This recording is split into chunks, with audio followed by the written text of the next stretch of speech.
From Champaign, Illinois, this is the Jumping the Rail podcast with your hosts Mark Redmond and Mike Narge.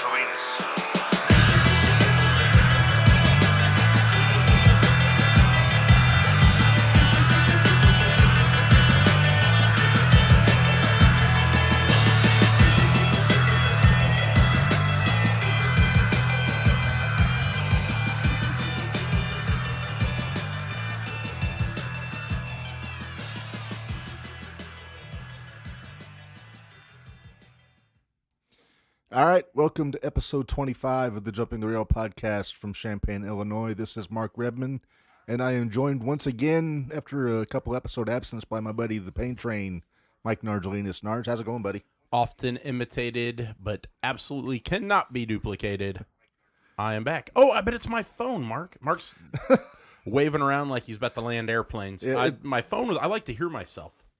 I do that when I call into radio contests and all. I just want to hear myself. So it's hard to train a listener to call in if you can't do it yourself. Yeah, well. But I'm back, baby. That's right. All right, boys. I'm going to let you little robins fly for today. All right. Bye. Yeah. Marco has some pressing issues in his yard with his pool assembly, so he's going to kind of leave us with the keys to the candy store today. I heard he was heading out to Chunky Dunk in the pool. Little does he know, the pool's not finished. It's just dirt and sand. So. That's right. It's just going to be a naked man in the backyard running around in a big tin tub. Yeah, and we've seen that before. Hey, as long as there ain't sand in the crack of my ass, I'm good. So I've been told to offer a brief disclaimer. If you hear swearing, it's probably Marco and his crew outside. If you hear barking, it's our associate producer, Scrappy, who is going to be basically panicking the whole time. The biggest rat I've ever seen. I don't know where he's at. He was on the bed, but I think he went to the other room. He was sleeping on this picture of Virgil. Oh, that's disrespectful to the Virgil. Meat sauce king. That's just disrespectful to Virgil. But I guess on it, we're going to start with a note. I don't know if he's on yet. Let's swipe left and look here. I was gonna say, I can't tell. There's a delay on the. Oh, David Cavazzo says the volume's low. How do we fix that, Mark? I don't know. We're not the producers. Our engineer has fled. David, I suggest you turn your volume up, sir. We will talk louder. Yeah, I'll make a text. Yeah, there we go. But yeah, we're going to offer some good thoughts at the start of the show. Our frequent listener, friend of the show, Dwayne Carter, had a passing in his family. We want to give him our good thoughts and condolences. And I didn't know his cousin. I think you did. I did, yeah. He was a customer at one of my former employers and got to know him real well. And even years after I left, he'd stop in and say hello. So, yeah, out to good thoughts out to Dwayne and his entire family on the passing of his cousin. Yeah, so echoed from me also. So Dwayne, I see you're listening. So good thoughts to you, buddy. And with that, let's get into some wrestling talk, Narge. We're doing this OG style. No guests, no co-hosts. It's just you and me like we do at the bars, pissing off our wives. Yeah, so we won't be interrupted by the guy who knows nothing about it. Right. We might be interrupted by his dog, which we're used to. His dog's went, oh, shit, he's back. I thought we got rid of him. He's back. All right, stop talking about him. We're not loud enough, apparently, Mark. That's what we were told. So let's get into it, Narge, and it's going to be kind of an AEW heavy show today. There's a couple things from the other companies to talk about. Ain't nothing wrong with that. No. I'm going to turn this picture of Jim Cornette down then. Yes. While we talk about AEW. Yeah, he's been surprisingly complimentary of some of the people in AEW lately, though. Has he? Yeah, right. Here and there. But I guess the biggest thing to talk about is the new king of AEW and the top heel in the company all of a sudden is the instant classic, Christian Cage. It's about time he's being used correctly. And what I like is the long-term storytelling here. Oh, yeah. He really built a story for how he came in and how we got here. With MJF being out, somebody had to pick up that slack. Yeah. And some of the stuff he's doing, the promos? You're like, oh, shit. He basically called Jeff Hardy a drunk. Right. He hit on Jungle Boy's mom. Talked about his dad, Luke Perry. Good thing he's dead. All that. Just crazy stuff. He turned his best friend into an evil dinosaur. Hey, guys, after you hear my voice, if you think it's still too low now, let me know because I've adjusted everything. Quit interrupting us. We're talking about dinosaurs, damn it. And Luke Perry. And Luke Perry. The How man who rude. made Lane Frost famous. Kept the peach pit in business. I hate to tell you this there, but Lane Frost was already fucking famous. I never heard When they do I a never- biopic of Hulk Hogan, and you make the same statement about the actor making Hulk Hogan famous, That's Thor. then we'll talk. Yeah, Chris Hemsworth. Or Yeah. what, is that his name? Thor. Then yeah, we'll Chris- talk. But I didn't know who Lane Frost was until I saw the video for The Dance by Garth Brooks. Well, that's on when I was you, in not grade me. school. I was like 9, so I didn't watch rodeo. All right, we're hitting peaks here. Anybody responding to tell us if it sounds good? No, my wife texted that they're having corn dogs for dinner, though. So I Hey. think I'm going to have to hop off here and head home. Just have Kyler bring you some on his bicycle or something, It's not a bad idea. right? I Bring think you we're one, too. good. I don't see any complaints. I think we're okay. And we're not distorting either because we're hitting red line, and that's what I'm worried about. You never want that if you don't Yeah. need it. No, we're good. Dwayne's chiming in, Mark. Dwayne, I hope you heard us at the top of the hour. We offer our condolences to you Sincerely, and your family. brother. We're really sorry to hear about that. Do we think Christian has gone too far with his comments? Absolutely not. Hell no. I love it. No. I mean, you know, people said that about MJF. I really think Christian has ramped it up even more than MJF. His delivery is so good. Sorry, Mark, go. The funny thing is, and I didn't even put the math together until I think I was listening to Busted Open, and Bully said nobody's talking about MJF anymore with Christian doing what he's doing. Like, MJF was the biggest story in the wrestling for about 2 or 3 weeks. And then once Christian started doing his thing, nobody's talking about him anymore. No, and I thought about that on the way here. Like, you know, I think the whole thing is a sham. And anyway, I think he's still signed. What I'm wondering is maybe he's nursing some injuries, Possibly. you know, and this is their way. Hey, all of a sudden he's going to come back. I mean, Wardlow kind of mentioned him on, I don't remember if it was a YouTube show or. He didn't mention it by name in his promo, but he's talked about his people he worked with, I think. It was something like that. Something like that. Yeah, they're kind of dancing around it, but they Yeah. needed a solid heel that isn't goofy like the Bucks or, you Right. know. So, and Christian's doing a great job. Yeah. Can I tell you what I think needs to happen? Yeah. Everybody's talking about Punk and Moxley for the AEW championship. After what we've seen out of Christian the last month, I want to see him beat Moxley for that interim world title and then take that and wrestle Punk. I wouldn't mind it with Luchasaurus as the muscle. Yeah. Luchasaurus is not great in the ring. And I've even booked it. Have the match at, I'm guessing they were saying, well, I don't know how long Punk's out, but theoretically All Out, I think they're doing in Chicago. Yeah. But have Christian against Punk, and on the pay-per-view, that's when you get Jungle Boy back. Have him distract Cage, Punk gets the win. But, and I told you this on Saturday when we were hanging out in just socially, when Jungle Boy comes back, he needs a big change. He needs to grow up now. Now, I like Jungle Boy. I think loaded with talent, great. You had a cool look. You know, it worked with the tag team. Yep. He doesn't have the tag team anymore. So he needs to change it up, change his gear up. I think he doesn't need to cut all of his hair off, but he needs to cut his hair because it's a little too billowy, you know. Right. We know a thing or two about hair. Yeah. And I think he needs to lose the Jungle Boy name. I think he needs to just go to being Jack Perry. Or add Jack Perry to his name. Maybe Jungle Boy Jack Perry. Like Jim Ross has called him. Yeah, I think he called him Jungle Jack Perry, which isn't a bad name. No, I don't mind that at all. I think the only piece he's missing is he needs a mouthpiece. And I hate to say that for a babyface, but he is not great on the mic. Yeah. And if she wasn't with the Dark Order, his girlfriend's with the Dark Order. Yeah, Anna Anna Jay Jay. would be fantastic with him. I mean, at that point, you don't even need a mouthpiece. I mean, look, He's got eye candy. you've got eye candy with you. Yeah, so I love it. I think he's poised to be. Yeah, I mean, he's one of the 4 pillars, right? Yeah. And I feel like he's one of the ones. He's been pushed the least. I hate saying that because he's a tag team champion, but when you look at Britt Baker, MJF, and Sammy Guevara, Right. And Darby. and Darby, he's the bottom of that list as Right. far as big time moments, storylines, things like that. And probably consistently the best worker out of the group. Oh, I'd say so. In the ring, he's, you know, his ring work speaks Yeah, for itself. absolutely. I mean, you know, MJF's ring work is, It's okay. it's okay. He's not a bad worker. He just doesn't stand out. He's a mic guy. He's a mic guy.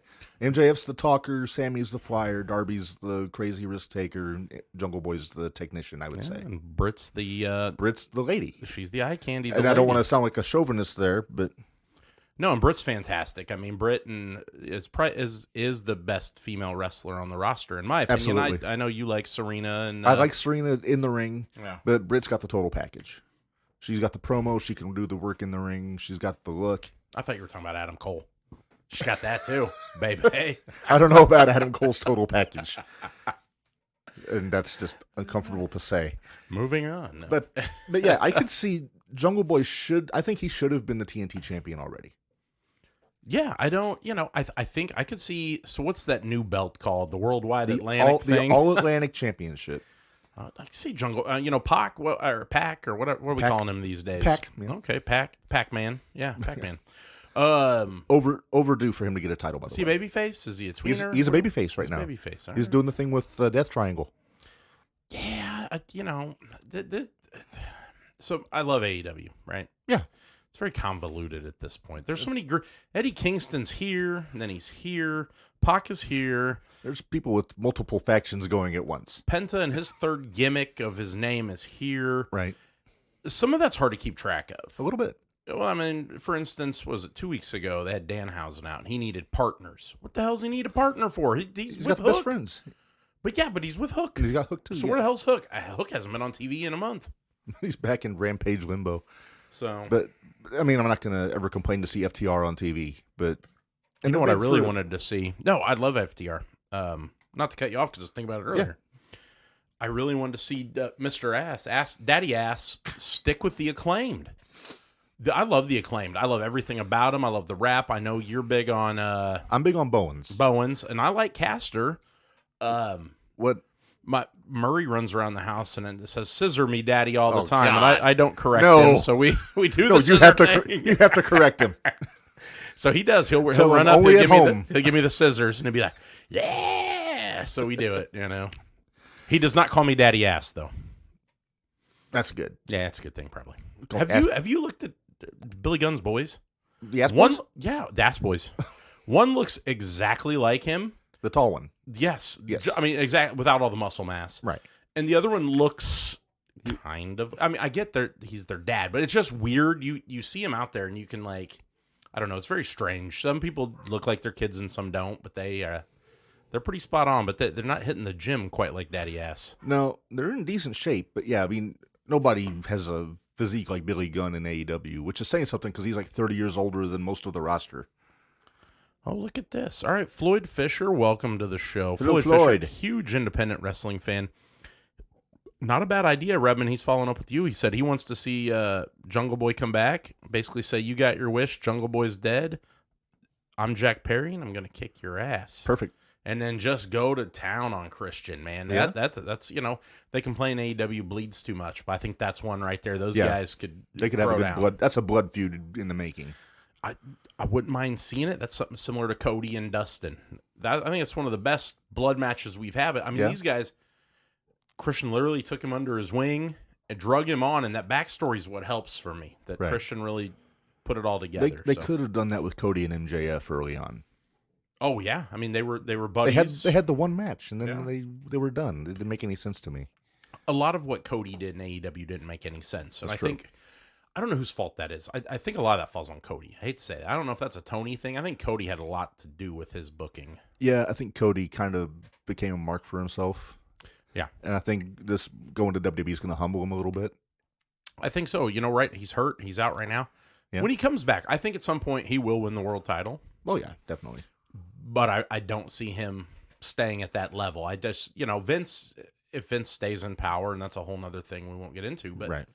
Do you really see him, is there a part of Vince that's like, all right, Cody, you left, is there any bad blood? Vince will do work with people. I think Vince would say, okay, let's put it on you and see how you do. And if he does well, if he's a draw, then maybe they'd run with it. But, I mean, for a brief pop, I would say they'd put the belt on him.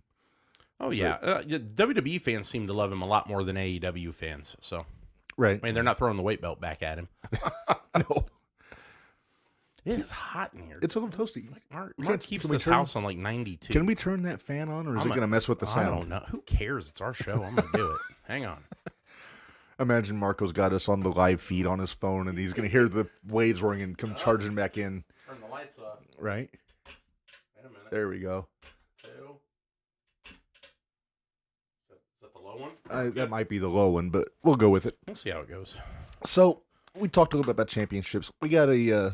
staying on the AEW tip, we got a new TNT champion in the War Dog last week.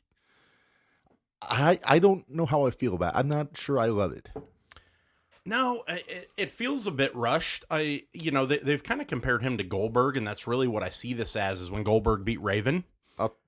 I can do you one better. Go. Last Wednesday was July 6th. What else happened on July 6th back in the day? Well, I got hired at Wood Forest. Not July you. 6th. Okay. I don't know. You got to fill me in then. That is the night in 1998 when one William Goldberg beat one Terry Bollea for the WCW World Championship. In the Georgia Dome. In the Georgia Dome. I wonder if Tony knew that. He's like, he's my Goldberg. I got to put a belt on him. I do a horrible Tony Khan impression, but... It could be. Dwayne, I agree with you. I like Wardlow, too. I think Wardlow is everything that Goldberg wanted to be, but I better. dig Wardlow. And I love Goldberg, but Wardlow can cut a promo. He's a better athlete. I think he's a better athlete. I think the fans they really enjoy him. I mean, he's got this likable personality. I wish they wouldn't do the Goldberg chant for him, though. They need to make him an individual. Well, not only that, but they were leading him into the ring with police for a couple of weeks. Now I think they kind of get rid of that. But are they still filming him coming from the back, or did they get rid of that? I think they got rid of that. Okay. But, I mean, it was a total Goldberg homage for weeks. Yeah. I always said he reminds me more of Batista than Goldberg. I could see that for sure. But kind of like a happy medium between the two. I liked Scorpio Sky as the TNT champion. Yeah, I hate seeing him being a transitional champion. He's kind of been the guy that I don't know. It's early on AEW, but you could kind of consider him the Dolph Ziggler. And you saw Ziggler come out last night, but he's kind of the guy, hey, let's put Scorpio in there. They'll have a good match with him. So, Hey, did you notice we kind of got mentioned on Busted Open this morning? I might have missed it. I was listening. Not by name, but No. They were talking about Dolph and Theory and what's going on with them, because for those that missed it, Dolph just happened to be ringside during the main event, and afterwards he screwed Theory out of a win, then super kicked him as the show went off the air. Yeah, what was the point of... I fell asleep before that. What was the point of him being out there? I don't know. Nobody knows. So he was a dirty dog. He was a dirty dog. Then he was NXT. Yeah, now he's a besuited veteran who was sitting ringside. And a babyface again. And apparently a babyface. What the hell's rude? He's working with Veer. He's trying to polish him up. But I had a thought at work. I listened to Busted Open at work, and then I can't call in, which I wish I could.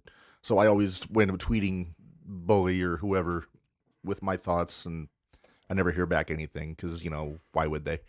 And but I started tweeting under the Jumping the Rail Twitter page, and I had a thought where, have you seen the movie Bull Durham? Bits and pieces of it. That is not my favorite Costner baseball movie. So, but you're familiar with the plot, basically. Yeah. I think that's a route they can go with this. They could have Dolph be the Crash Davis and have Theory be the cocky rookie Nuclear Luge Tim Robbins. Okay. And have Dolph just teaching him, maybe have where Vince says, I'm not going to be with you all the time, so I'm putting you with Dolph, pal. Could this be tough love from Dolph Ziggler? Maybe we don't have a babyface Dolph, right? It's I'm thinking it's just tough love Dolph. It's the line from the movie I remember from the first scene with them together. It was like a bar fight thing, and at the end, Costner tells Tim Robbins, "Don't think it only hurts the ball club." And I think that's where they could go with this. Oh yeah. Don't get full of yourself. Don't get cocky. Just it's you're too good to be cocky, kind of thing, Yeah, it's not a bad idea at all. I guess for me, it's just another piece in the puzzle, though, with him having the briefcase. Mm-hmm. So if he cashes in, is he? What happens there if he wins? Because I know somebody called into Busted Open yesterday, and his idea was for basically Roman and Brock to both be down. Theory cashes in, it's last man standing. So he just stands there. I like it. And then the guy suggested that Paul Heyman aligns himself with Theory. And at first, Bully and Mark hated it. Mm-hmm. Then they came back from the break, and Mark Henry loved it. He said, well, that's what Paul Heyman does. He aligns himself with the champion. The champion makes the money. Yeah. And Heyman was with Theory on the stage last night, apparently. I missed the first, 10 minutes of the show. I saw that picture on social media. So, and maybe they're planting the seeds for that. Dwayne's all over the place. Every time I look down, he's asking questions. Dwayne asks, is Vicky Guerrero still in AEW? Haven't seen her in a while. She is still with AEW. Nyla's still, right? She's still with Nyla, I think, yeah. Who is being grossly misunderused. Yes. So misunderused. That's a double negative. So she was being used? Underutilized. There you go. There you go.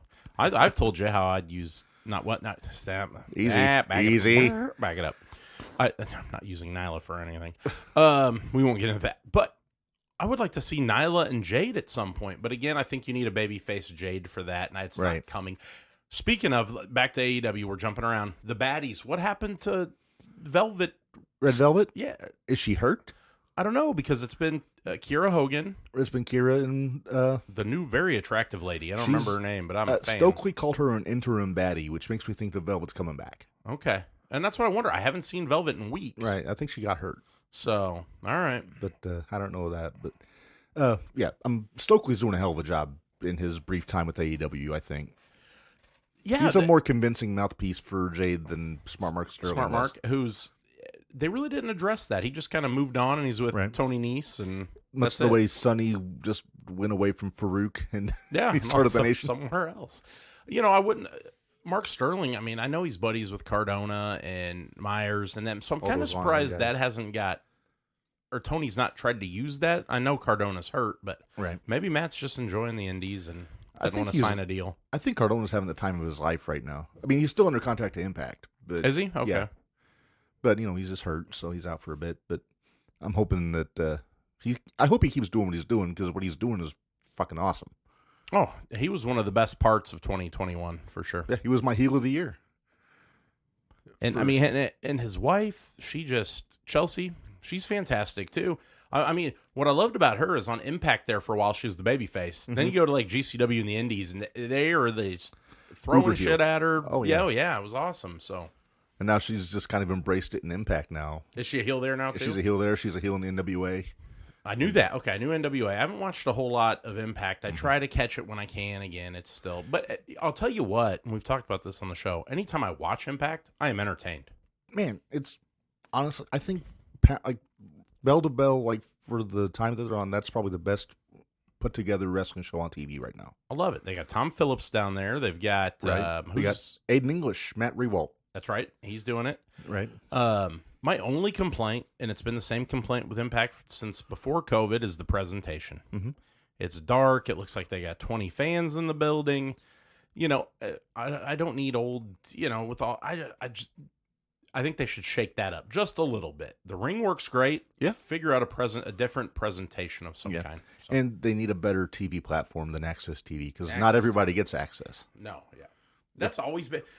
Kudos to Impact, though, for being around, 20 years or 25? Something they just had their 20th anniversary. And just bouncing around from bum-ass TV station to bum-ass TV station. I mean, they were on, Destination. They were Destination America. They were on, I think, the TV Guide channel. Were they on Spike for a minute? They were on Spike for a few years. Yeah. They were on Fox Sports Net at first, when they first started Impact.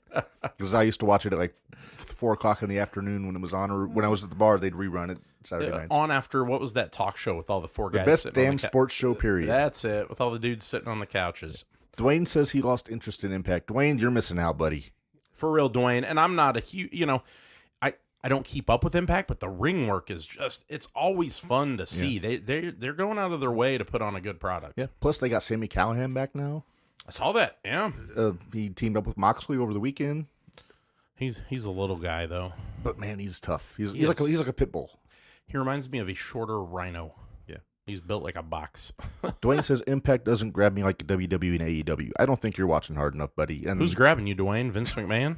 Hey. Did he grab you, Dwayne? Did you sign an NDA? If you got some money, you can put it toward the podcast. We'll make you like a silent partner or something. Vince says you can just grab him right by the...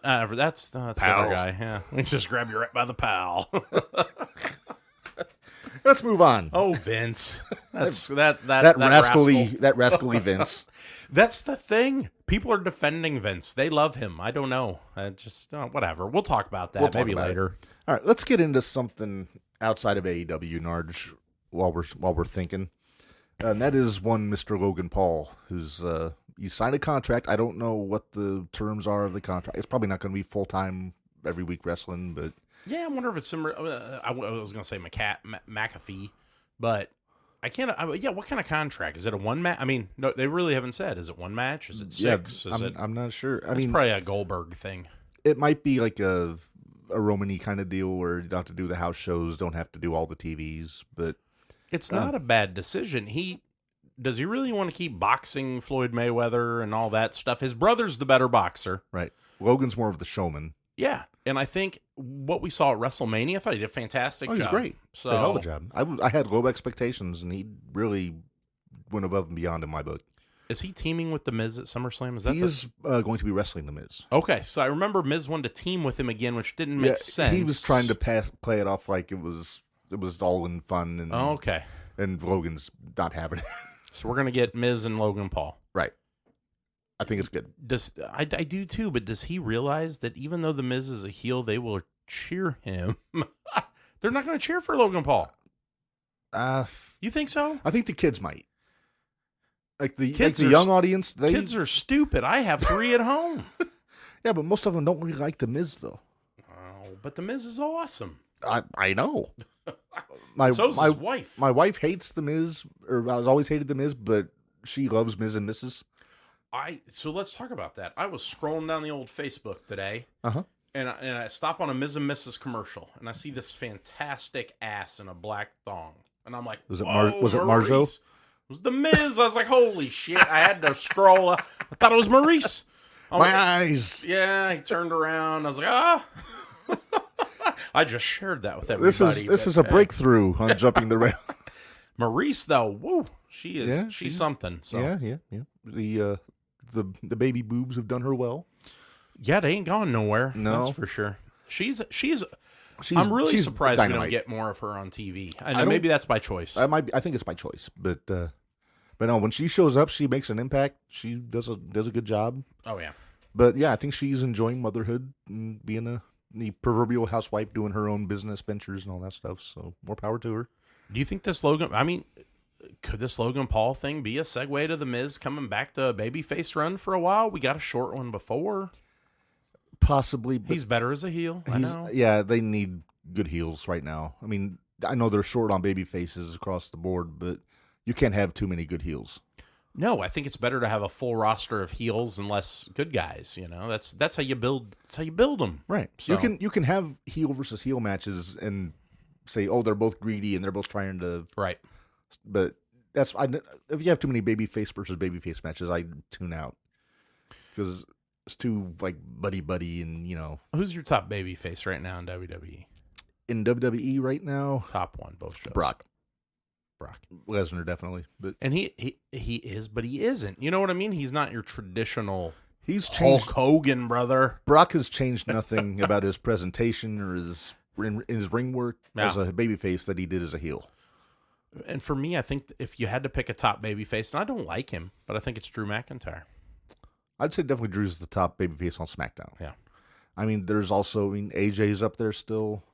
I think when he comes back, Edge is going to be the top babyface. And Edge, yeah. And, people are getting all worked up about these promos and thinking it's Bray Wyatt. It's not Bray Wyatt. It's not Bray. It's Edge. Everything just screams Edge to me. They showed it last night. There were more things. I don't remember what it was, but Foley's they were blatant. final shirt, Yeah. the You Can't See Me hat, Randy Orton's T-shirt, stuff like that. Yeah. And I think they had Gangrel's cup, too, at the end. Might have. So, yeah, and what a mistake with Judgment Day that they've kind of done here. I like seeing him push Finn Balor, but it doesn't feel like it has the same impact that it had with Edge. I think Rhea going down really hurt Judgment Day. And I don't know what exactly was wrong. I think she said something. She had a brain injury. So I watched the video. In her match, she fell back and she took her knee up into her jaw and basically popped herself. It was either a knee to her jaw or forehead, but it was on the impact of taking a bump. She basically knocked herself silly. So basically, probably a severe concussion is what we're looking at. Pretty much. Because she tweeted a picture where she had a heart monitor on, but I think that's just standard procedure. Probably. What I like that I saw last night, and I'd love it to happen, it's long overdue, is Dominic Mysterio making a heel turn. And absolutely. I think he would be good in that. Can you imagine him with the maybe slick that goofy mullet he's got back and all black suit? Right. Those are 3 guys. I think he could replace Rhea. I really do. I don't think you need a female in the group. If you have to have one, it's her. Well, the only issue is I think Rhea might be the best talker out of them. That's true. Priest is a good talker. You know who they could have used? Who's that? She just quit, or didn't quit. Her contract ran out. Was Paige. Yeah? Paige come out there with just a little more. I mean, she's got the look. She got the look. Yeah. I was always a fan of Paige. Yeah. Soraya now. Or Soraya, yeah, and she doesn't have to wrestle, but she could have been a great mouthpiece for that group. The second Rhea went out, who could we bring in So they tried her as a manager with Kairi Sane and Asuka I briefly. remember that. Yeah. That went over like a fart in church. I mean, Paige would work great as a manager. I know she wants to wrestle again, but honestly, if it's going to be a health issue, I don't want to see her do it. No, yeah, and I think it's got to be the right group, and this is a good group here. But I really think you have to do something with Dominic. He's not done anything in a while, so I think that's coming. Yeah, and maybe then it's Ray and Balor at SummerSlam or something. Yeah, or tag team, and then Dominic just bails. Waffles him. Dwayne pointed out Riddle is cool. He is cool. I love Riddle. Dwayne, I don't like the dirt stash he had on last night. Oh, that was awful. He needs to shave. I don't know what he's doing, but that was so bad. And he's got to stop doing all Randy's moves. Yeah, I feel like he's getting kind of lost in the shuffle without Randy. So I don't know, Well, they're putting him with Rollins. It's like a marriage of convenience. Both of their main foils are hurt right now, so put them together. But makes sense. It sounds like that Randy's going to be out for a while, though. So yeah. I was hoping they would move on from the RK Bro stuff, but he's wearing the hats, he's doing the moves. So is he kind of in limbo until Randy's ready to come back? And then this is where the heel turn would work because he keeps doing the RK Bro stuff. Stealing all my shit, dude. When Orton comes back, and then maybe he's not as into it anymore. Maybe Riddle hasn't checked on him. Maybe stuff like that. Orton's like, why you're just doing all my shit and you haven't even called me once. Yeah, But Riddle. When that happens, I think it'll be great if he could turn heel. But right now, he's probably, aside from Brock, probably the main baby face on that show right now. Yeah, and I almost forgot about Riddle. But I love Riddle. Yeah. I'd like to see Randy come back and get the world title. Dwayne chiming in, but a surprise. Dewdrop is not being used right. She could be a dominant female if they use her the right way. Wasn't she going to do something with Nikki ASH they Cross? They're teaming up. They're still doing that? Okay. Yeah. I think they're trying. The story they're telling with that is Dewdrop is trying to get Nikki's edge back. Well, she got to lose the stupid mask. She got to lose the superhero gimmick. Now, I like the outfit she wears. Just lose the mask and the superhero stuff. I'm a big fan of the outfit. I liked Nikki Cross from NXT. Crazy Nikki. Nikki. That was fun. She was so cool. What was her name in the Indies? I think it was still Nikki Cross or Nikki Glenn Cross or something like that. Oh, see, I thought it was like Crazy Mary or something. No, that was Sarah Logan. That's who Crazy Mary Dobson. Yeah, okay. That was Sarah. That's right. No, I think Nikki was always Nikki Cross in the UK Indies. And, okay. Couldn't remember. There's only 3 people listening. I think it's us 2 and Dwayne. So what do you want to talk about, Dwayne? Have we scared you all off with WWE talk? I'm sorry. I just do that to make Mark happy. It's the Marco fans are all protesting that he's not here right now. But what's next on the list? What's next? I've got talking points here. I always do. Actually, I got a discussion I've been wanting to bring up for a long time, Mark Narge. No, here we go. It's just a general opinion thing. And I'm not talking about creative. I'm not talking about characters. I'm not talking about anything like that. What is your biggest pet peeve on wrestling television? Now? Like tropes, like things that they do, not even like storylines or anything like that. Easy. It's the camera work. Both shows. Shoddy. It started with Kevin Dunn and WWE. It's just the nonstop shaking of the camera. I prefer to watch old wrestling. And if you watch old superstars, stuff like that. You got the hard cam, and then you got the guy on the ring apron, and they're giving you all the action regardless. They're not trying to hide anything. They're not trying to make it seem like you're there live. When they're doing the moves and think about how many times we've missed moments because they cut away to a reaction in the crowd. And you got some random dude picking his nose. Usually me. Why there's Steve Austin making his comeback, hitting stunners in the ring, and there's one guy picking his. They always pick the wrong guy. They get the kid with his thumb up his butt. Yeah. It's just my biggest pet peeve, and WWE is the worst about it. My wife complains. It's just like you miss so many good moments. There's bad camera work in all the companies. Oh yeah, but yeah, I agree. I don't like the flash cuts on everything. That's it. I don't need to see the. It's like an NYPD Blue episode where they're going back and forth, back and forth. Dun, dun, dun. Or no, that's Law and Order. Dun, dun, dun. So that's a good one. I do agree with that. I got a couple. I bet you do. Number one. Gary give you these? No, believe it or not. I have not consulted with my tag team partner Gary Vasilio on this.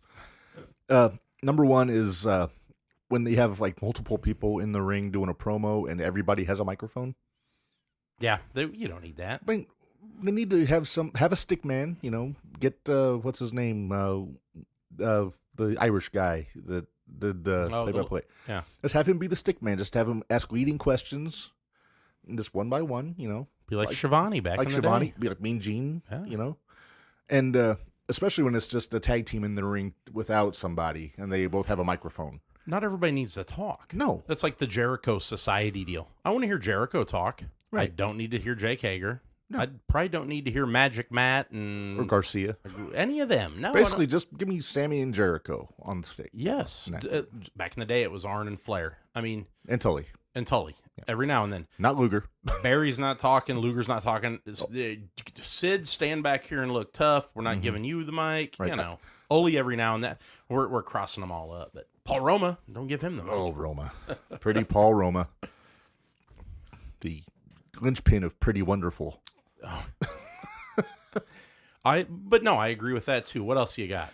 The other thing, and this has been a sticking point with me for years, the entrance music on the run-ins. It So yes and no. I agree. There are some where it's just not needed. Some of the surprise returns. I think back to one specifically. Hogan, Sid, was it 8 or so many 8? Oh, when the Warrior came out? When Warrior came out. That was used appropriately. That was used right. When Jeff Hardy showed up on AEW and danced down to the ring, that was not needed. No. We didn't need the music. He should, you're coming out to save your brother. Nobody needs you dancing. Right. I don't know. But no, it's like if you got, just say, for example, like look at 2012, if it's the Shield beating up on Daniel Bryan in the ring, all of a sudden, if Cult of Personality hits, why?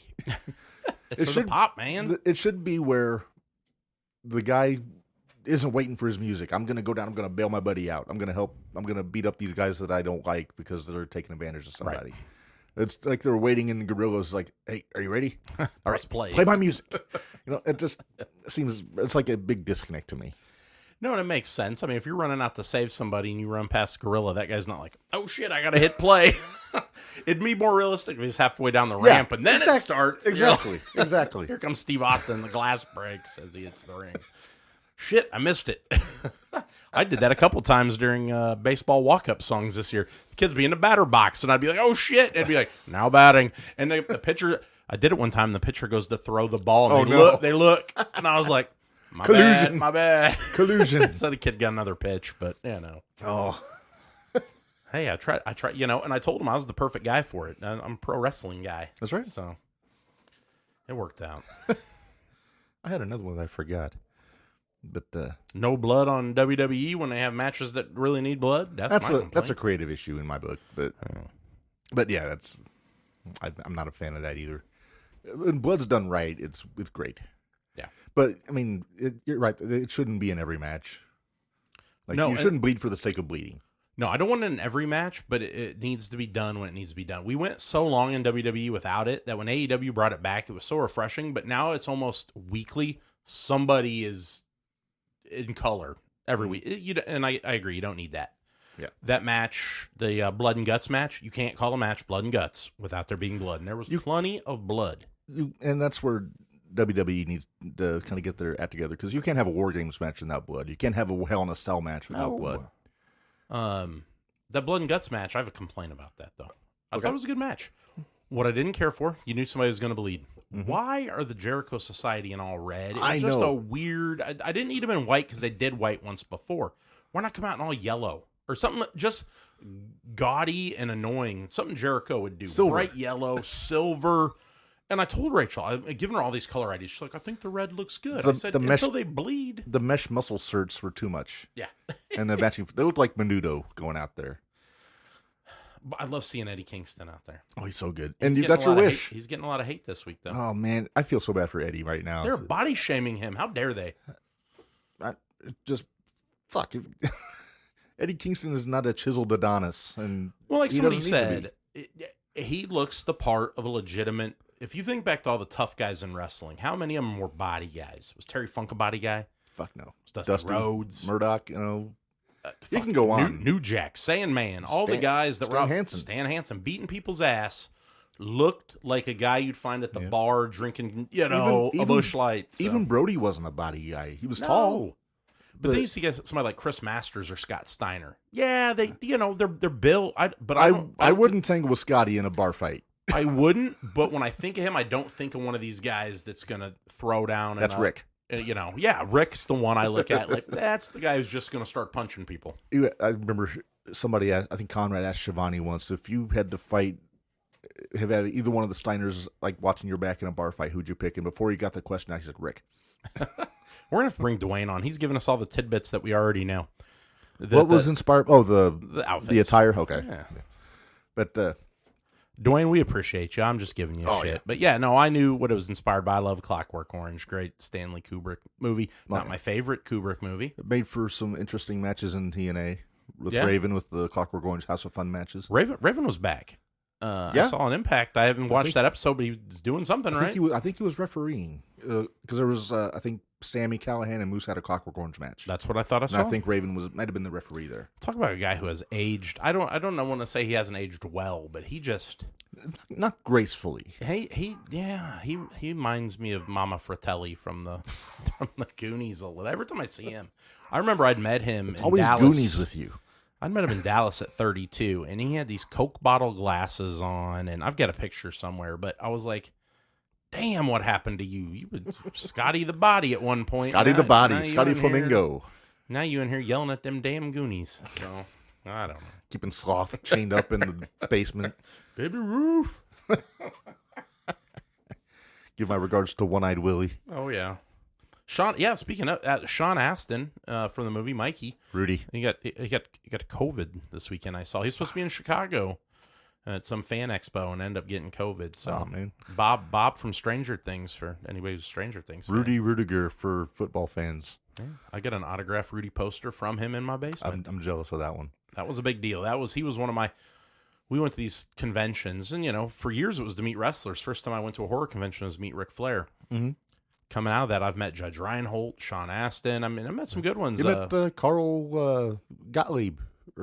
From Jaws, Carl that- Gottlieb. Yeah.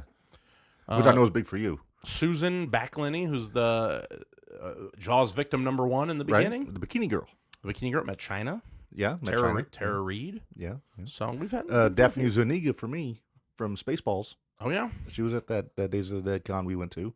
yeah. You got to meet Rock and Roll Express, right? Was that the, or was it Accident or Demolition, or was it both? There's both. Yeah. Both. And then They should have threw down in the hallway. I mean, Flair was there too, right? no, Angelina Love was there. That's right. She's built. She She's is. skinny, but she is Yeah. like solid, like a rock. Is she still married to Davey Richards? That I don't know. I'm not sure. Because they were. That was a pot. Yeah, we didn't talk about that. Did you guys talk about that Impact pay-per-view where he was the surprise? We didn't get into it. It's like a fart in church. Yeah, they could have gone back. I love Davey Richards. I love the Wolves. And if that story had been told right, it would have been great. I was waiting for the swerve. Yeah. I was waiting for Davey to turn on the Impact guys and join up with Honor No More. Yeah, maybe put the Wolves back together And, for a they're few. teaming up now. They're They teaming up on I think Callahan's promotion with the Machine Guns. I saw they're bringing back a lot of these guys. I saw America's Most Wanted, and they got James Storm, or was it Chris Harris. Yeah.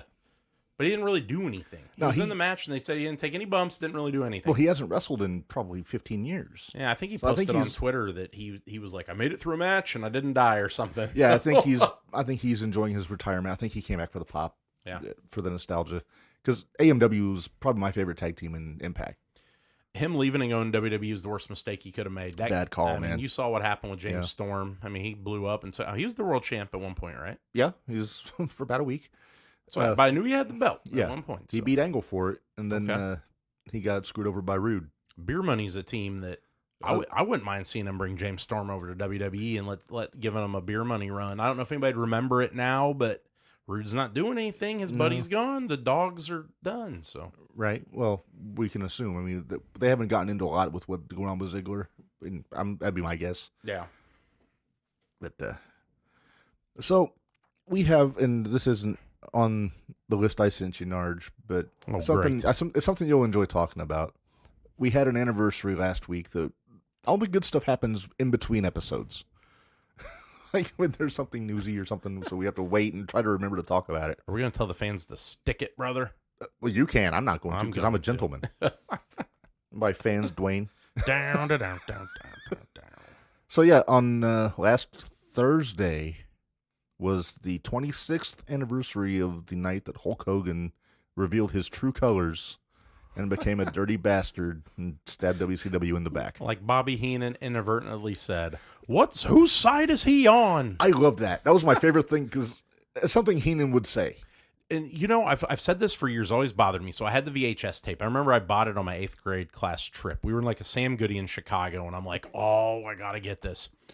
Years later, WWE Network, or it wasn't even WWE Network, they did like an on-demand thing, WWE. 24/7. Yes, and they edited it. I remember him coming to the ring, and they edit Bobby out totally. They should have kept it in. Which makes me believe that it was a mistake. It's back now. So if you watch it on the network, it's back. Right. Which it should be because, like you said, Bobby was always thought Hulk was a snake, you know? So it made sense. That's the perfect thing for Bobby to say. Because who told him, will you quit it? It was Tony. Dusty. Or was it Tony or Dusty? It was Okay. Tony. I want him, will you quit it? Tony was all excited, and then Bobby says, whose side is he on? Yeah. And then he drops the leg, man. Yeah, I didn't watch the pay-per-view when it happened. I don't think you did either. No. But I remember watching the Nitro afterwards because I wanted to see what happened. Couldn't believe it. And I think either my brother or I had put it out there, what if it's Hogan? Oh, yeah, I never... But we just kind of blew it out. Like, oh, it wouldn't be Hogan. He's babyface. But then, boom, there goes Hogan. I remember running out of the bedroom. It was 96, right? So I was 96. 12. I remember running out of the bedroom, telling my folks, I'm like, you're never going to believe this. And they don't give a shit. They don't care about wrestling. They're like, oh, Hulk Hogan, the wrestler? I was like, he's a bad guy now. That's all fake. Yeah, it was pretty much. Get out of here. Go watch your guys in underwear. Yeah. All right, well. So, and I think I may have asked you this before. Are you a Hollywood Hogan guy or are you a red and yellow Hulkamania guy? I'm both. I like him. You can't say that. I'm just a Hulk guy, man. Red and yellow Hogan, early 90s, early Manias, kicking everybody's ass, fantastic. Early NWO Hollywood, just as good. All the late Hollywood, terrible. The late red and yellow, terrible. The rerun of red and yellow, even worse. The black and white was good and I think this came up on our Facebook page. After they got Savage in, they should have stopped.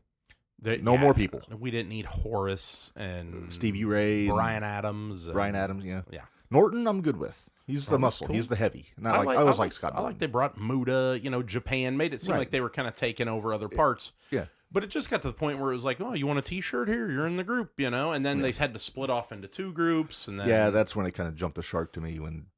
But they tried to make NWO should not have been baby faces. No, the whole point of the NWO is they're the heels. They're the guys going against WCW. Yeah, and I'd like to know whose idea the Wolf Pack was. I have to assume it was Nash. I gotta think it was Nash. I want to get over, brother. I want to sell some. Like, I gotta be a baby face. Let's get Sting and Luger into the group. Sting looked terrible in that red tomato paint. Face Sting. It looked terrible.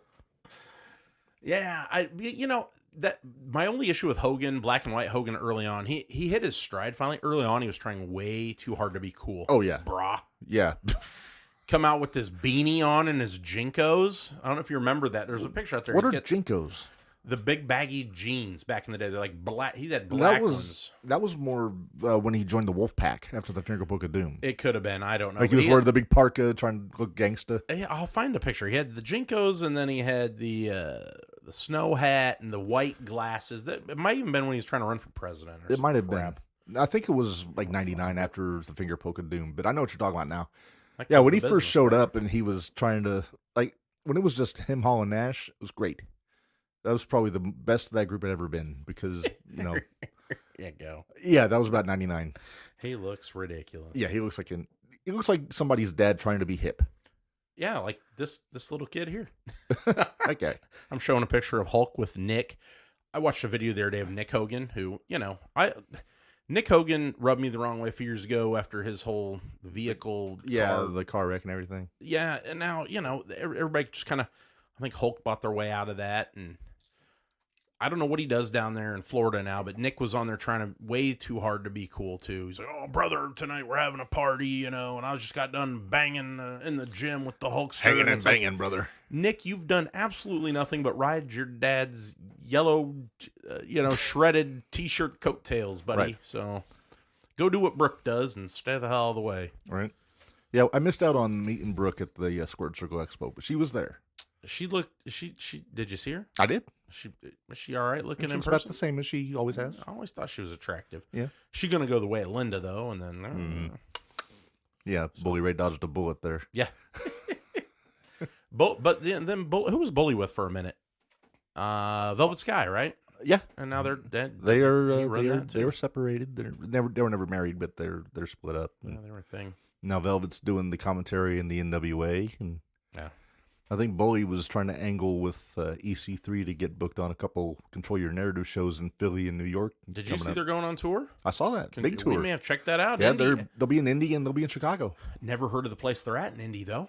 Is it The the Irving- 8-second saloon? No, it's called the Irving Theater, I think. We may have to do some looking into that. Yeah, I mean it's they're getting made fun of, but they've got some names: Yeah, Killer Cross, Aries, Dirty Dango. right. They got a couple of They names. So. And they got a deal with Pro Wrestling TV. It's an app, I guess, and they got free content going on there.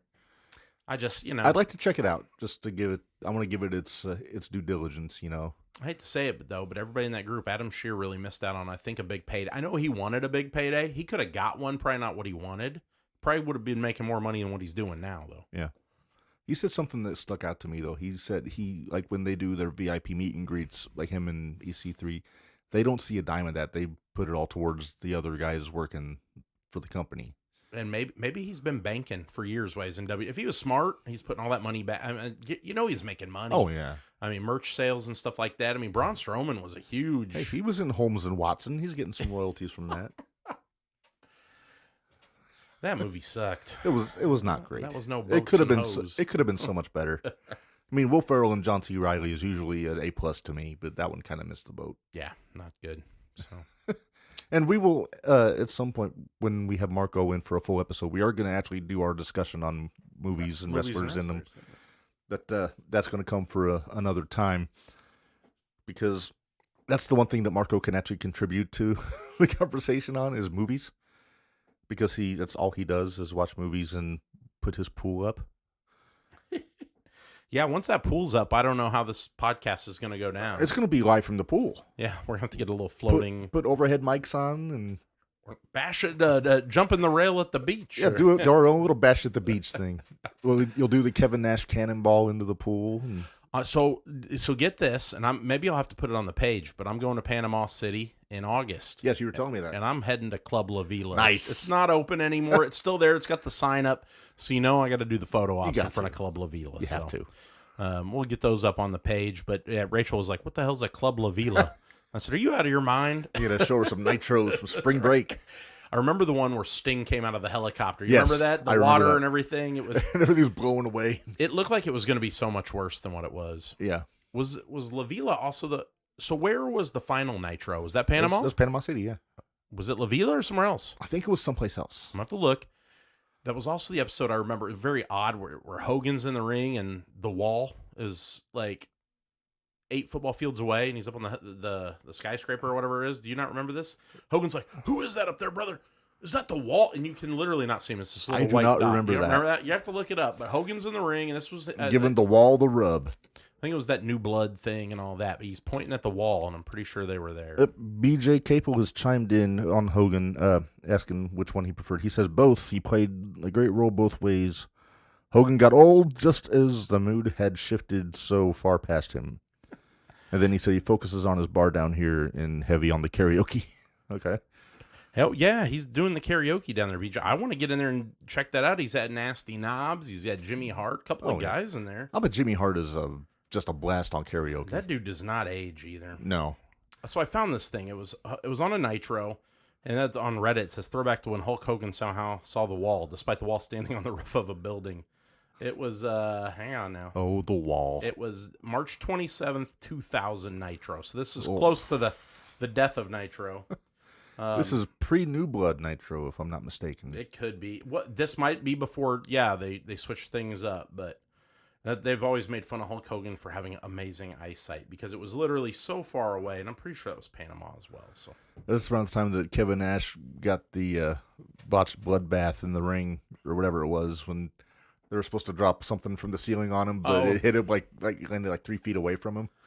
I was really enjoying. So I've watched some of those late Nitros before they switch everything over and do the big shakeup. This one, Sid was kind of running wild on everybody, and Funk was there, right? And Flair, I think. I really enjoyed all that. I love seeing Sid, and then all of a sudden it was like, we're going to push all these young guys that nobody knows, and I think that's what they thought people wanted to see. They thought, they need to push the New Blood. We don't need to see a that was Russo. Stasiak and a Palumbo. And I'll say this though, Jindrak and O'Hare as a tag team was friggin' great. They were. I love them as a group. I wish they would have worked with more of the veterans. O'Hare's not O'Hare. Jindrak's still out there. He's working in Mexico, I think. There were a couple of talks about him. He mentioned numerous times about wanting to come back and do something, whether WWE or he was going to be in Evolution. I remember that. Have you seen the video? They shot the video and then they looked at it like, I don't remember. I think it was Triple H. He was like, nah, I don't want this guy. I think it was. So and they brought Batista in. Big Dave. So yeah, it worked. Yeah, it was fantastic. Yeah, I liked Evolution, like when in their original incarnation when it was the 4 of them. Flair and the Flair got a second wind in Evolution. Oh yeah, you got it. That was his like 3rd act. Do you have this on the list? Are we going to talk about Ric Flair? It is on the list. We're going to talk about Ric Flair. I don't want to jump ahead, but no, you're good. We got a few more things to talk about. It's not going to be a super long show this week. We're going to be done probably about another hour or so, if my math is right. Sounds good. Because our jet-setting executive here has to go all over God's creation, and I got a car to pay for, so places to be, people to see, man. So we're going to talk a little bit about the final match of one Nature Boy Ric Flair. That's what I was going to segue into that. And it's coming up on the 31st of July on Fight TV, part of StarCast 5. And it was like a hell of a StarCast. They got all kinds of Horseman stuff going on. Shivani and David Crockett are going to be doing meet and greets at the old NWA set. They got some big names for sure. Oh, yeah. When they've moved this thing, it was supposed to be at the fairgrounds, right. and now it's going to be at a bigger venue. Yeah, I forget where at, but... I think it holds... the fairgrounds held like 3,000. This new venue holds like 10,000. It's going to be on... This show's going to be on Sunday because SummerSlam is also going to be in Nashville that weekend. Which is smart. Yeah. Get all the wrestling fans in town. GCW's doing something, I think, Friday night. So I think that's the Evansville show, isn't it? No, they already had that. Oh, did they already have that? Rock and Roll Express? No, they're down there at the fairgrounds. I don't remember. Joey Janela's wrestling somebody, but it is that weekend. So okay. So let's get into the card a little bit because, I mean, Flair's the draw here, obviously. Everyone was wanting to buy the tickets to see Flair's last match. This is a damn good card for the rest of the show. They're starting to beef it up, which I'm glad. A lot of folks, you don't get a lot of Impact guys. A lot of killer, not a lot of filler here. But I'm going to run down here what they have so far announced. Impact World Champion Josh Alexander is going to be defending the title against Jacob Fatu, which I think that match happened in, I think it was Glory Pro maybe, not too long ago. But nobody saw it. That'd be hard hitting for sure. Well, though. I don't want to say nobody saw it. I mean, their fans saw it, obviously, but it didn't get a lot of press. But that's what I'm looking forward to seeing because I love both those guys. Impact Women's Champion Jordan Grace, who's not horribly popular this week. She's in the hot water. She got in a little bit of hot water. She's going to be wrestling Rachel Ellering and Deonna Purrazzo. I think this is for her title, but I'm not 100% sure on that. All three solid in the ring. Yeah, I'm a big Rachel Ellering fan. I like her. I know your buddy Gary's a big Purrazzo fan. So yeah, so am I. I've always liked Jordan Grace. Like I said this week, she, for those that don't know, spoke up on Chris Benoit and basically said that he could burn in hell. Chris's buddies came to his defense. Right. I think David did too. I think his son did. David did. Jordan apologized. She's doing something with David where she's donated the first $5,000 to like some concussion foundation or something like that. But no good deed goes unpunished because Nancy, woman's sister, kind of jumped on and is now upset with Jordan and the guys. She said, she did Dark Side of the Ring and stuff. So now Nancy's sister that was on Dark Side of the Ring is upset with Jericho. So all this is coming back up. She's upset with them because now they're defending Chris for what he did. So right. It's a lose-lose here. This conversation will happen until the end of time with pro wrestling. So. Mm-hmm. And there's not a right argument to be made here or a wrong one. No. So we won't get it too far into that because we could do a whole episode on that if we wanted to. Oh yeah. Let's see, Killer Cross with Scarlett Bordeaux, I'm probably mispronouncing that, against Harry Smith. I think that'll be a fun match. Yeah, those are two hosses in there. So Harry also the one half, I believe, of the NWA World Tag Team Champions right now with Doug Williams. Yep. In the Commonwealth Connection, good name. I think they were the runners-up in the Crockett Cup this year. I believe you're right. Yeah, who won that? Was it the Briscoes, right? Yeah. Let's see, New Japan match. Well, New Japan Strong match. Clark Connors, who we saw at Forbidden Door in the 4-way for the All-Atlantic Championship. Got his ass beat for most of the match. Yeah, I think he was paying his dues. He's going up with Ren Narita, he's on his excursion from Japan. He was a young boy for a few years. I know nothing about either of them. Yeah, they're both. I've seen a lot of their work, like when they would do like the preliminary matches on the New Japan shows, but I don't know a lot about them individually. You know what I mean? That sounds like the curtain jerker right there. That'd be my guess.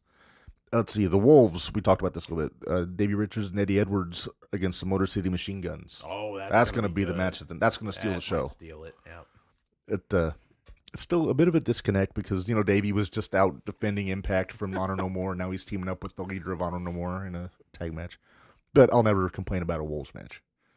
I remember when they were wrestling with the Briscoes and the Kings of Wrestling, and just probably the best tag team in the country for a couple of years, until they both got so big they had to put the world titles on them. Like Eddie beat Roddy, I think, for the world title, then Davey beat him, and then it just kind of fizzled out a little bit. I can remember all that. I was really into UFC at the time that was going on too. But I remember the Wolves, and every time I turned them on Impact, I was like, "Oh, these guys are good. They were fun to watch." If you thought they were good in Impact, you should see their stuff from Ring of Honor. Yeah, that's so good. I got some DVDs. I'll let you borrow. I got a couple I got to return. Yeah, I think you still have my Cage of Death DVD from CZW. Sure I do. I had it out one day, and I was like, I'm going to take that back to Mark, and then I forgot. With Drake Younger throwing guys through glass, and back in happier days for Drake before he got all political. And he's got the tinfoil helmet on now. I think he changed his name to Florida Man now. He's running for office and super religious and all that. He's something. Yeah.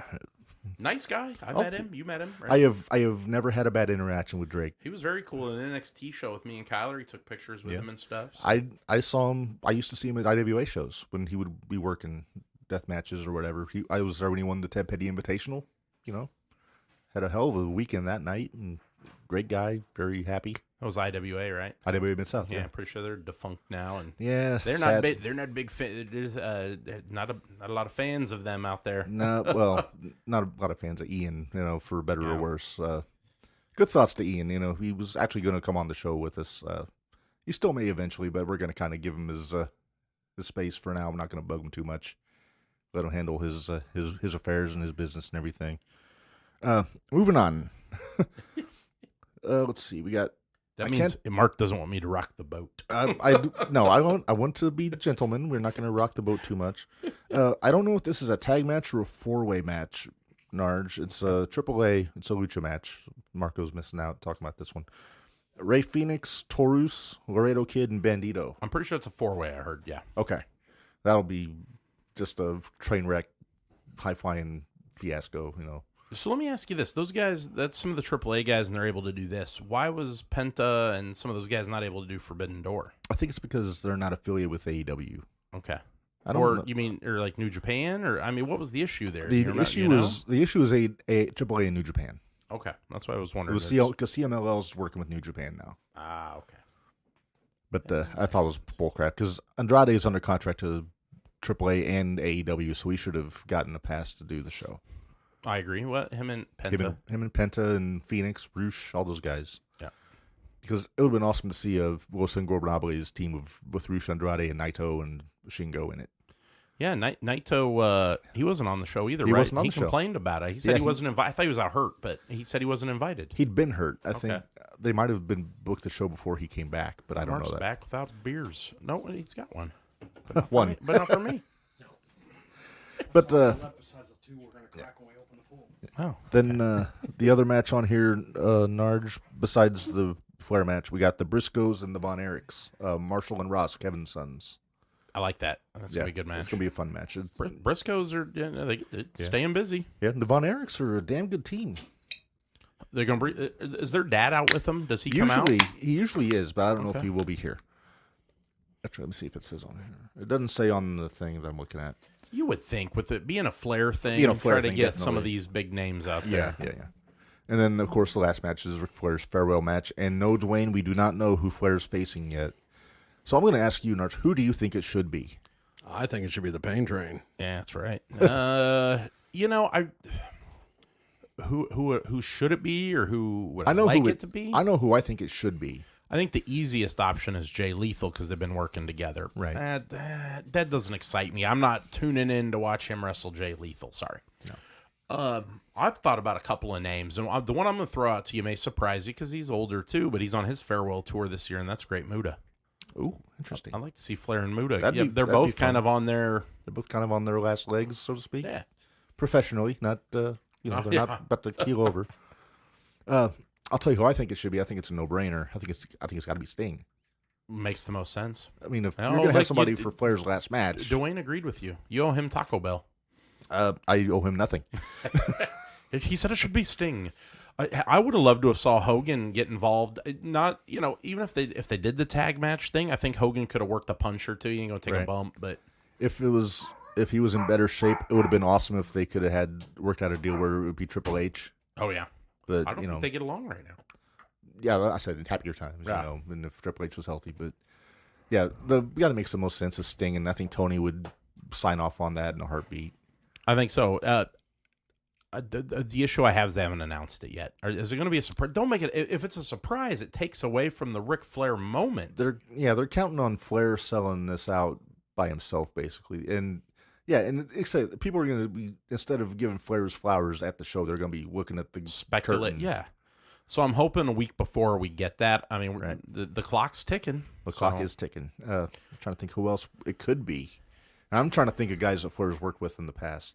Well, that was me. They had mentioned Ricky Steamboat at one point, and Yeah. Steamboat Steamboat said probably didn't want to do it. Yeah, he could have, but he's could've. still in ring shape, pretty much. Ricky Morton is another guy that Right. probably could do it. I'm surprised they're not on the card. That surprised me too. Because that was the talk early on was Rock and Roll Express and FTR, I think, and then Something like that. 6-man, I think it was. I think they said it was going to be FTR and Steamboat against Flair in the Rock and Roll, or vice versa, or something. hell, you know what would have been cool if he could have came out there. And again, I don't know what he could do. We saw him with Vince was FTR and Bret Hart against Ric Flair and maybe Rock and Roll Express. Yeah, something that'd be that. cool. Yeah, I mean, that makes sense. Bret wrestled Terry Funk in his retirement match. Something I thought would be cool if FTR was on the show, if they would have come out with Cornette. Yeah, I like that. Oh, corny. He's FTR and Cornette against it's a match made in heaven, especially Ric Flair and Orange Cassidy. FTR using the Midnight Express inspired music. Oh yeah, We have a design for a Jumping the Rail inspired Midnight Express themed T-shirt that we haven't quite put in yet. they've been waiting for that one. I like some of their gear there. Yeah. So, but no, Sting's not a bad choice. I went outside the box with Muta. It's not gonna be Muta. It's probably Sting or Lethal. Yeah, that's be my guess. Because I don't think Wyndham's in ring shape anymore. I think Andrade. makes. Maybe they've secretly been doing. I mean, we've seen Maybe. the Lethal videos, Right. but it's him and Andrade been doing Yeah. something. So How about Russo? he's just getting there to Bro. whoop his ass. Yeah, it should be Bischoff. Bischoff. There you go. This final FU to Bischoff. There's so many options. I mean, hell, you know what would have been fun? I mean, Rick and Dusty used to throw down back in the day. Why not Flair and Dustin? I thought about that too. And Dustin can work. Oh yeah, Dustin could get Flair through a hell of a match. That'd be fantastic. So Dustin doesn't get his due. He could easily be the best all-around worker in AEW, even now in his age. for the age and the shape he's in, I mean, you look at some of these AEW guys, and Vince didn't see the money in them at this age, but there's Dustin, there's Billy Gunn, there's Sting. These are guys who Vince said, put them out to pasture. Christian. And look and what Christian's doing. They're all doing good stuff. And Yeah. Tony's using them all the right way, in my opinion. Mostly. The ones were discussed. Yeah, I still think he's not using Sting right. The Darby thing's gone on too long, but where do you go with him? I'm telling you, turn Sting on Darby. Make Sting a heel. Yeah. Make him a baseball bat popsicle. I don't mind that, but fans, I don't think they want their last thought of Sting to be heel. So if he's going to do the heel thing, I think it's got to be short term, maybe a 6-month. Yeah, deal it'd be and a then- heel team, but then he would turn it back around. Yeah. Before he bid the audience adieu. You know what I wouldn't mind seeing is him turning heel on Darby. They feud for months. Maybe Darby just takes it too far one match. Bust Sting open, just relentless, like snaps. And the fans kind of, one of turn on those, Darby a little kind of like Rocky IV, right? Where the fans turn on Drago and they're like, Rocky, yeah. Rocky. that's how Sting comes back. So, And we all know Rocky is the baddest ass son of a bitch ever. Then Bridget He Nielsen. did beat Thunderlips by the fucking way. That was what a we no missed? contest. You know what we missed this weekend? I saw it. A buddy of mine went to Expo Chicago and got to meet Carl Weathers. Oh, He man. was in Chicago this weekend. I was like, you gotta Action be fucking kidding. Jackson. Nice. What was his name in Predator? Shit. You old son of a bitch. Dead meat. No, Dutch. What do you call him? He said, "Oh, you son." And they do the do big the bro arm- shake. The bro, yeah. Can't think of his name. He was Outside of Apollo Creed, that was the other one that I knew. He was also the police chief on In the Heat of the Night when Carol O'Connor got promoted to sheriff of Sparta. I didn't know that. Yeah. I gotta find this out now. Predator. It's going to bother you for the rest of the night if you don't Because I find can it. hear it. I can hear him say it. Dylan, you son of a That's bitch. So let's get into. I got another topic for you, Narge. We're going to move on from Flair. We're going to enjoy that Flair show. I think we're going to watch it. Now we're gonna get together here, watch it, and we'll woo it up. Yeah. I got my Four Horsemen T-shirt handy. Keith Gibson, I think, is jealous of me. I found the 1987 Four Horsemen Bad to the Bone T-shirt online. Oh, nice. So yeah, I'll be rocking that one. Shout out to Keith Gibson. Normally he's on, but he's doing a deal tonight. He's going to the be meet and hosting. greet, right? Yeah, meet and greet. He's going to be hosting Unity Football over there on the Clubhouse Lounge Radio, and Yep. they're doing a little meet and greet down at the bar in Tolono, Illinois. So And also, good thoughts to Keith. He's having some family strife this evening. I think his dad's in the hospital or something. he's got a procedure coming up, and his Yeah. dad's the world champ. So yeah, Right. shout out to Bosco Gibson. Yeah, good thoughts to all the Gibsons and everything. We're thinking about you guys. But yeah, check that out. Clubhouse Lounge Radio. You can find Keith over there. You can find us. You can find all sorts of awesome Local music stuff. Local music. Yeah. And yeah, check it out. Clubhouse Lounge Radio. Yes. So I have another question for you before we get to our top 10 Tuesday, Narge. Alrighty. Thunder Rosa is our AEW Women's Champion, Is she? the World Champion. Wow. She defended against Toni Storm. Now they're Thunderstorm, their tag team, which name is great. I love it. It's match made in heaven. But who is there out there for her to defend against now? She's gone through just about everybody now. Yeah. So AEW didn't have anybody. But the rumor is I've heard the rumor. there could be 3 new female faces coming over. Potentially, and I know I always go on, but they don't need more people. They need more women. And these 3 could really do something. Yes. You want to run down those 3 names? Naomi. Okay. Soraya. Mm-hmm. And the best of all, who I would love to see work, whether it's Thunder or Britt, Sasha Banks. Yeah. Sasha and Britt Baker, oh man. Sasha alone would really ramp up that women's division. Can you imagine Sasha staring down? Now, body-wise, no. Sasha and Jade Cargill staring down. The baddies against the boss. You know what I mean? Like, it writes itself. So Now, has Naomi gotten released? The last I heard, she hadn't gotten a release. I think Sasha has. yeah, and that's still all rumor. They've never actually posted that. I know they've all been removed from. They're removed from the videos. Right. Sasha's picture was removed from the Peacock app where you could pick. I Yeah. think mine's Roman Reigns because I just Mine's picked Ron one. Swanson. Is it? But they removed Sasha from that. Right. Which could be a massive swerve, It could totally Could be. I mean, with Sasha, I have my doubts. yeah. Naomi, I think, would conceivably come back. She's literally married to the cousin of the biggest star in all of WWE. And I'm hearing all kinds of talk and everything. I'm like, they're saying Sasha manipulated Naomi into doing this. And saying Sasha screwed Naomi out of her title shot by complaining and all. It's all hearsay and speculation and all that. But I wouldn't mind seeing Toni Storm beat Thunder Rosa. I just don't think Toni's a strong promo. She's good in the ring. She's beautiful. Again, not a strong promo. I don't know who you put up. I think it's got to be Jade. Her and Jade? I think Jade rides this undefeated wave for a little more, Yeah. and then I think she winds up being the one to beat her. And then Britt Baker returns to the picture. The thing is, you just can't have a division around 3 women. No. They've got to. WWE tried that. Didn't quite work. They've got enough male talent that they can kind of pick and choose who they want. The female talent, I mean, Anna Jay's been beat twice now. Right. Julia Hart's not doing anything. Julia Hart's not doing shit. kind of farting church with her heel turn. Yeah. So Serena's good. I think she's too old at this point. Really, I don't She's see the fan. She's the professor for a reason. I think she's there to teach these young girls. Kind of make them like look the good. Sarah Del Rey role, kind of. Right. So speaking of, Mark's going to suggest China should show up. I see it in his face. What about that China lady? She's Isn't dead. isn't she in one of the zombie flicks now? No, she was in a porno flick. Well, I heard about that too, but Lady Hulk. nowadays she plays a zombie in everything she does. Oh yeah, well, she's lying in wait. that's terrible. Rest her soul. Yes, She was very nice when I met her. she was. Talked about the weather. It was funny. That's what I do when I don't want to talk to somebody. I talk about the weather just so we can move the fuck on. I mean, half of Narge's dates were just like that. Right? Oh, it's chilly out here tonight. He was always Now talking I about can wrestling, tell. and they lost interest, and Well, it never went. Like I said, it never went real well when they said, "Oh, it's chilly out here," and I said, "Oh, I could tell." Yeah. So, my eye. Must be the wrong women, dude. So something I wanted to bring up with you from last week. Brody King got his title shot with Moxley. I thought it was a hell of a match. It was good. He was a surprise to win that battle royal. I didn't see that coming. I mean, he's a big dude in there. He's one of the ones you know, in those kind of matches, they try to target that guy first. Let's get him out, Right. and he ended up winning. What I thought was strange about that, though, wasn't necessarily the match. Was afterwards with Sting and Darby coming out, trying to give him kudos. I think. Did you see the video though of where Brody attacked Darby in like a Hot Topic or something? Oh yeah, power I think it was a meet and greet or something. Yeah. In a Hot Topic store? Well, they both look like they belong or work there. So I think it was at a meet and greet somewhere, like maybe at a con or It something. was probably at a Hot Topic. it looked like Hot Topic. I don't Might have know. been.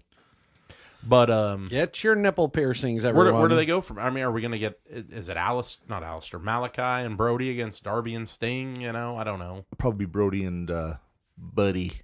Oh, buddy. Yeah, he ain't been around a while. He's hurt too. He's dealing with a shoulder thing or something. I heard. I mean, I'm a big fan of Buddy Matthews, but in that group, that name does not fit. You guys say Buddy, and I'm thinking Buddy the Elf, and I think, Rip, James Conn. Yes, Oh, R.I.P. James James Conn, Conn from the Charlestown Chiefs. we all taking Taking drinks a for drink. him. I don't have a drink. That's all right. I got a fucking was cold-ass beer. Woof. How dare you walk Yes. in here with a cold beer and not offer one?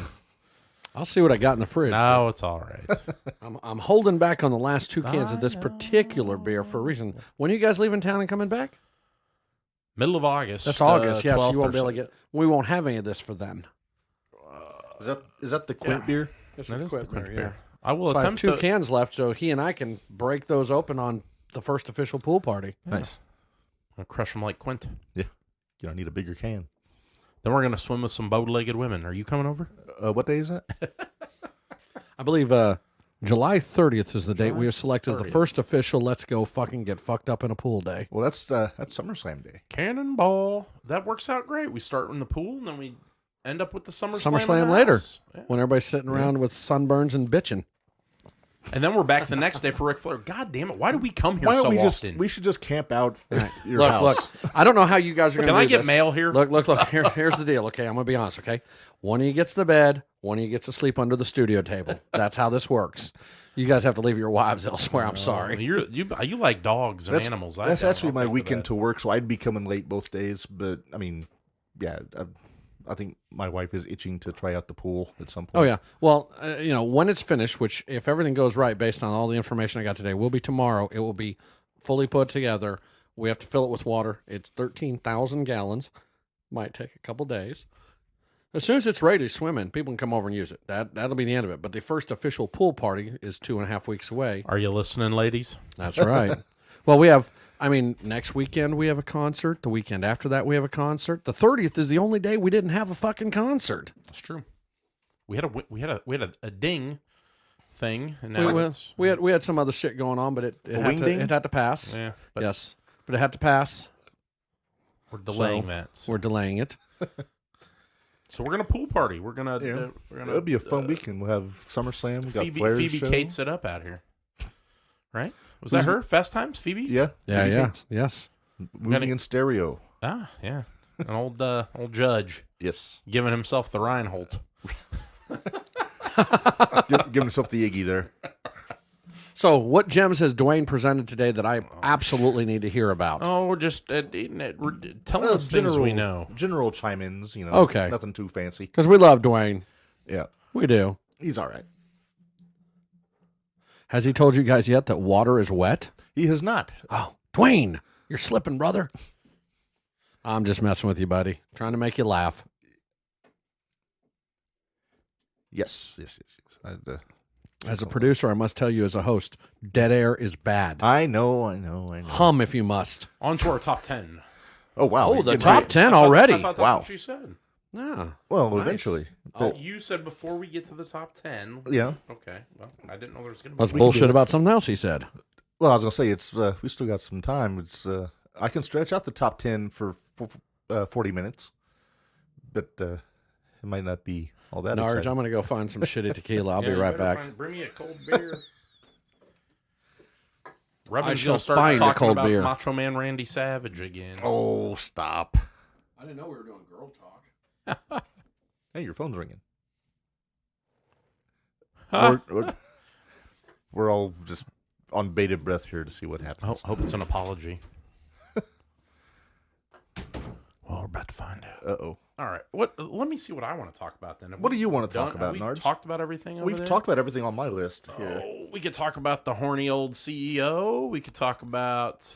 Let's get into that a little bit. I don't want to get too far into it because it's still a lot of stuff that we don't know. There's moving pieces. There's a lot of moving pieces. We know Laurinaitis is out as the head of talent relations. Bruce Pritchard has taken that role. Yep. At least in the interim. I don't know if that's a full-time change. Vince is not making the day-to-days. That's No, Steph Stephanie. Yeah, Triple H is back in the production. for the NXT. Area? Haven't seen anything change over there too much yet. Not yet. I mean, I'm sure they're cycling some stuff around.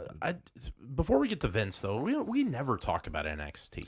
We never do. Problem is that we do this live on Tuesdays, so we don't. Yeah, so by the time it rolls, but I don't think we're missing much. I hate to say that. There's some good things. Roxanne Perez is she and Cora Jade won the tag titles last week. Saw that. She has a title shot tonight with Mandy Okay. because she won the breakout tournament. Jordan Devlin's got a new character, right? JD McDonough is his name, and I like it. It's a good name. You like that? I like the Devlin name. Yeah, that's his real name. So I think people always complain when they change guys' names, and I think that they're doing these guys a favor by changing the names because this way they can still use it when they go back to the indies or wherever. They're shouting in the living room. Oh, yeah. Getting scared. Mom and Dad are fighting again. Business is picking up. For me, so I look back to NXT 4 years ago, 5 years ago. Just a who's who of talent on that roster, right? Right. Now I'm like, I don't know. They're tag team guys. I don't know. There's a Briggs guy and some. There's a couple of Zoolanders running around and. That is Pretty Deadly. I'm Is glad the tag you know team. this. Yeah, why am I on this show? Those are NXT UK guys that came over. Briggs and Jensen are the current UK tag champs. They're from regular NXT, but they went over, I think, for they had to fill a void. Somebody got hurt, I think, so they changed it up a little bit. Yeah. I hate to say this, hot take here, and I'm almost over Braun Breaker too. I mean, he didn't. There's no legitimate competition for the man. They brought Cameron Grimes up. He smoked him. I think Cameron's going to the main roster. I really do. I think he should they've make him got- part of the fucking male models thing Oh, with Eli Drake. jeez. And from what I'm hearing about that, people are liking Mansoor and Mace, but they're not so much liking Eli Drake in the role. I'm sorry, it's Mansois and Massey. Mansoor and Masai. People are enjoying them, but they think Eli's kind of just... He's a little flat. Yeah, somebody said he's trying his best, but I think he's not into it. It's one of those where he knows it's... He needs to be Eli Drake during the promo. The delivery is his appeal. Yeah. When he does his promos. But what was the guy that had the little fake Brock Lesnar with him for a while? What was his name? He looked like a priest. Oh, Gacy. Yeah, he was kind of a less talented version of Kevin Owens. Like a Kevin Owens, Bray Wyatt hybrid, kind of. Yeah. Dressed like Reverend Devon. A little bit. What happened to him? Still there. Is he still there too? I'm not sure what the plan is for him. I think he's still kind of in the mix. You know what I'd like to see happen over there? And they brought Ziggler down and this and that. Why not Wade Barrett? Why not get in shape and let Wade do something with? I'd like to see Wade come back, do a heel turn, let him get in there and smoke breaker. Wade started Nexus, which was kind of NXT before NXT. Yeah. Put the belt on him. I would watch that. I'd like to. I bet Wade could still go. I bet he could.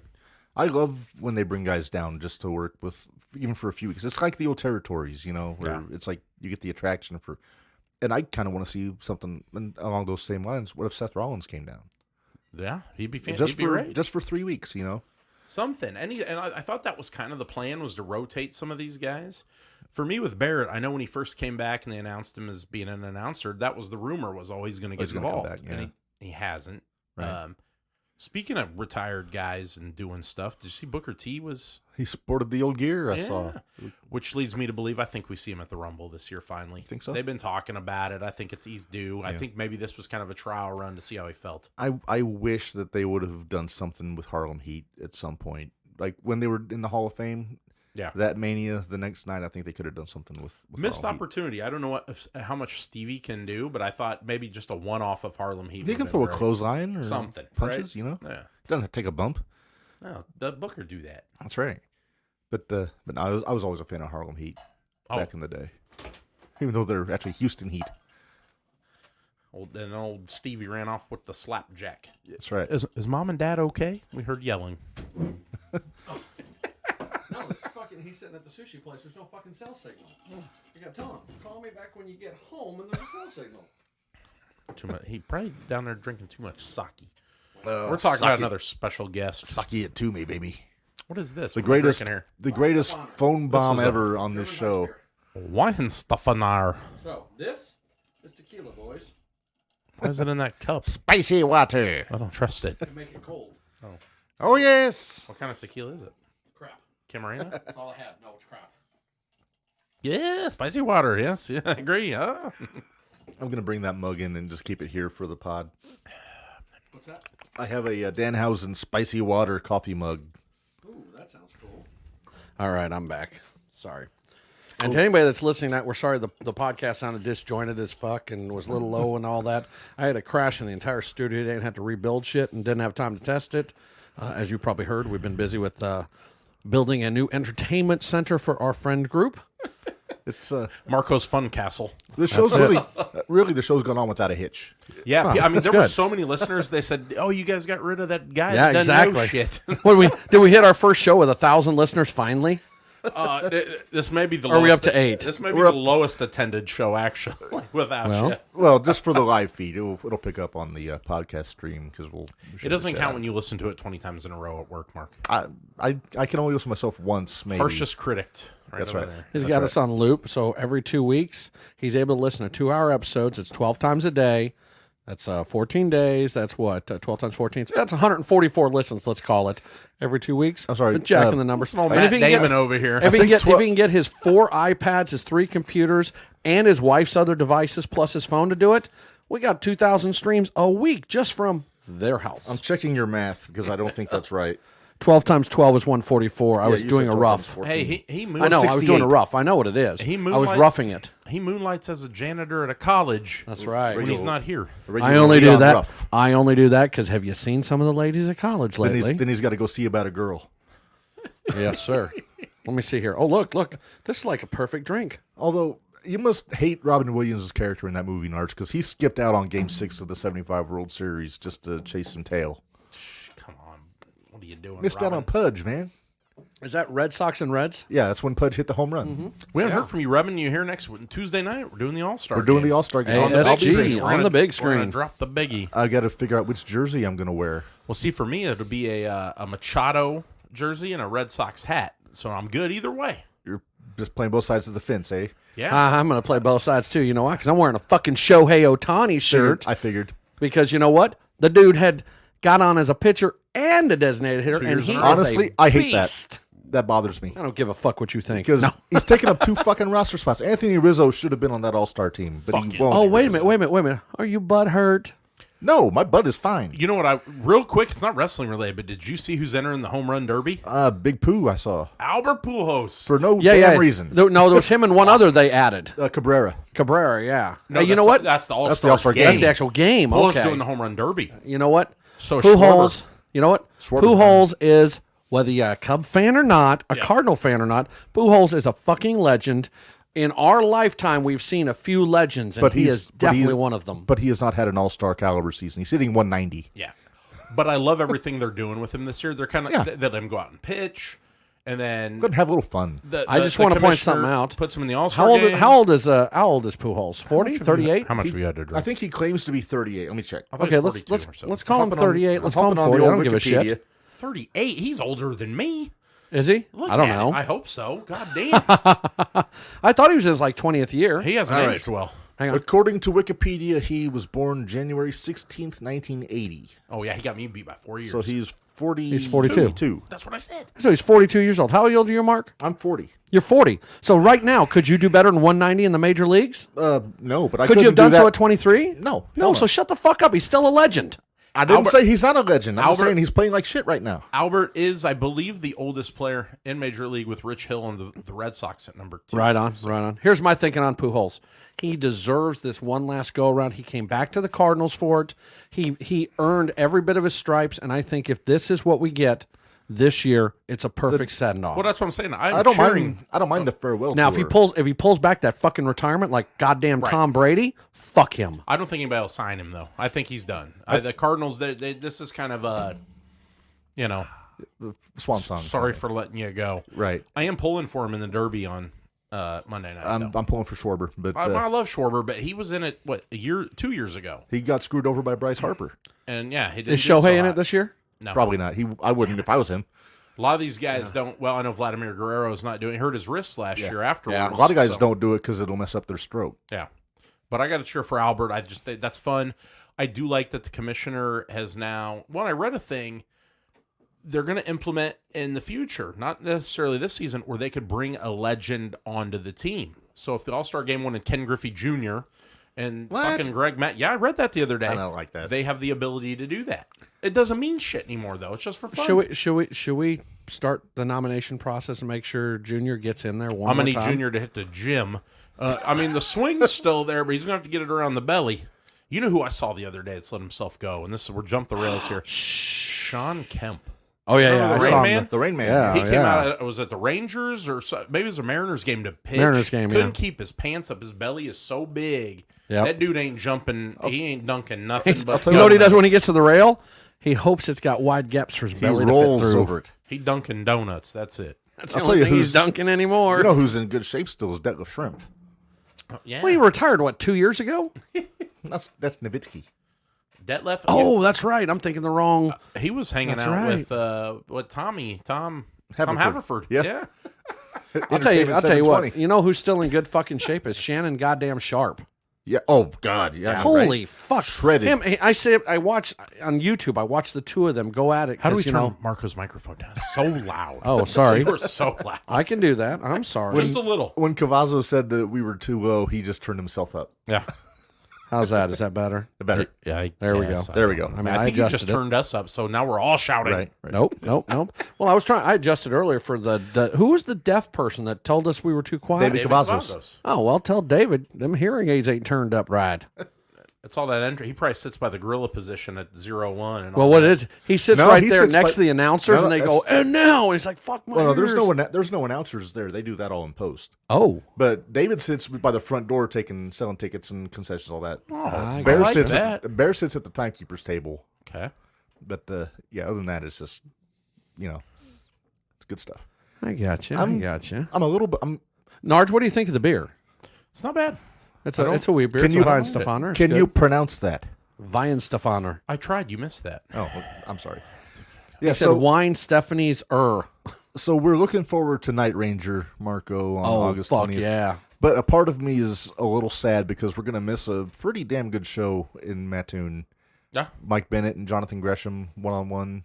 I didn't realize how short Jonathan Gresham He's is. a little guy. He's a heel now. Yeah. He turned on He's with one of our Tully. favorites. Yeah, it's turned on Moriarty. Yeah. It sucks. Better watch out. He might reach up and smack you on the face. He's a little guy. It's a good thing AEW's around Ring of Honor because there's no way Vince would sign Jonathan Gresham. Not a chance Right, in hell. right. He barely goes over the top rope. I mean, his head. Yeah, he's a short But guy. he's talented as hell, and I ain't He's a trying great to. wrestler, I'm not yeah. trying to size shame the man, but No, we've covered that with Kingston earlier.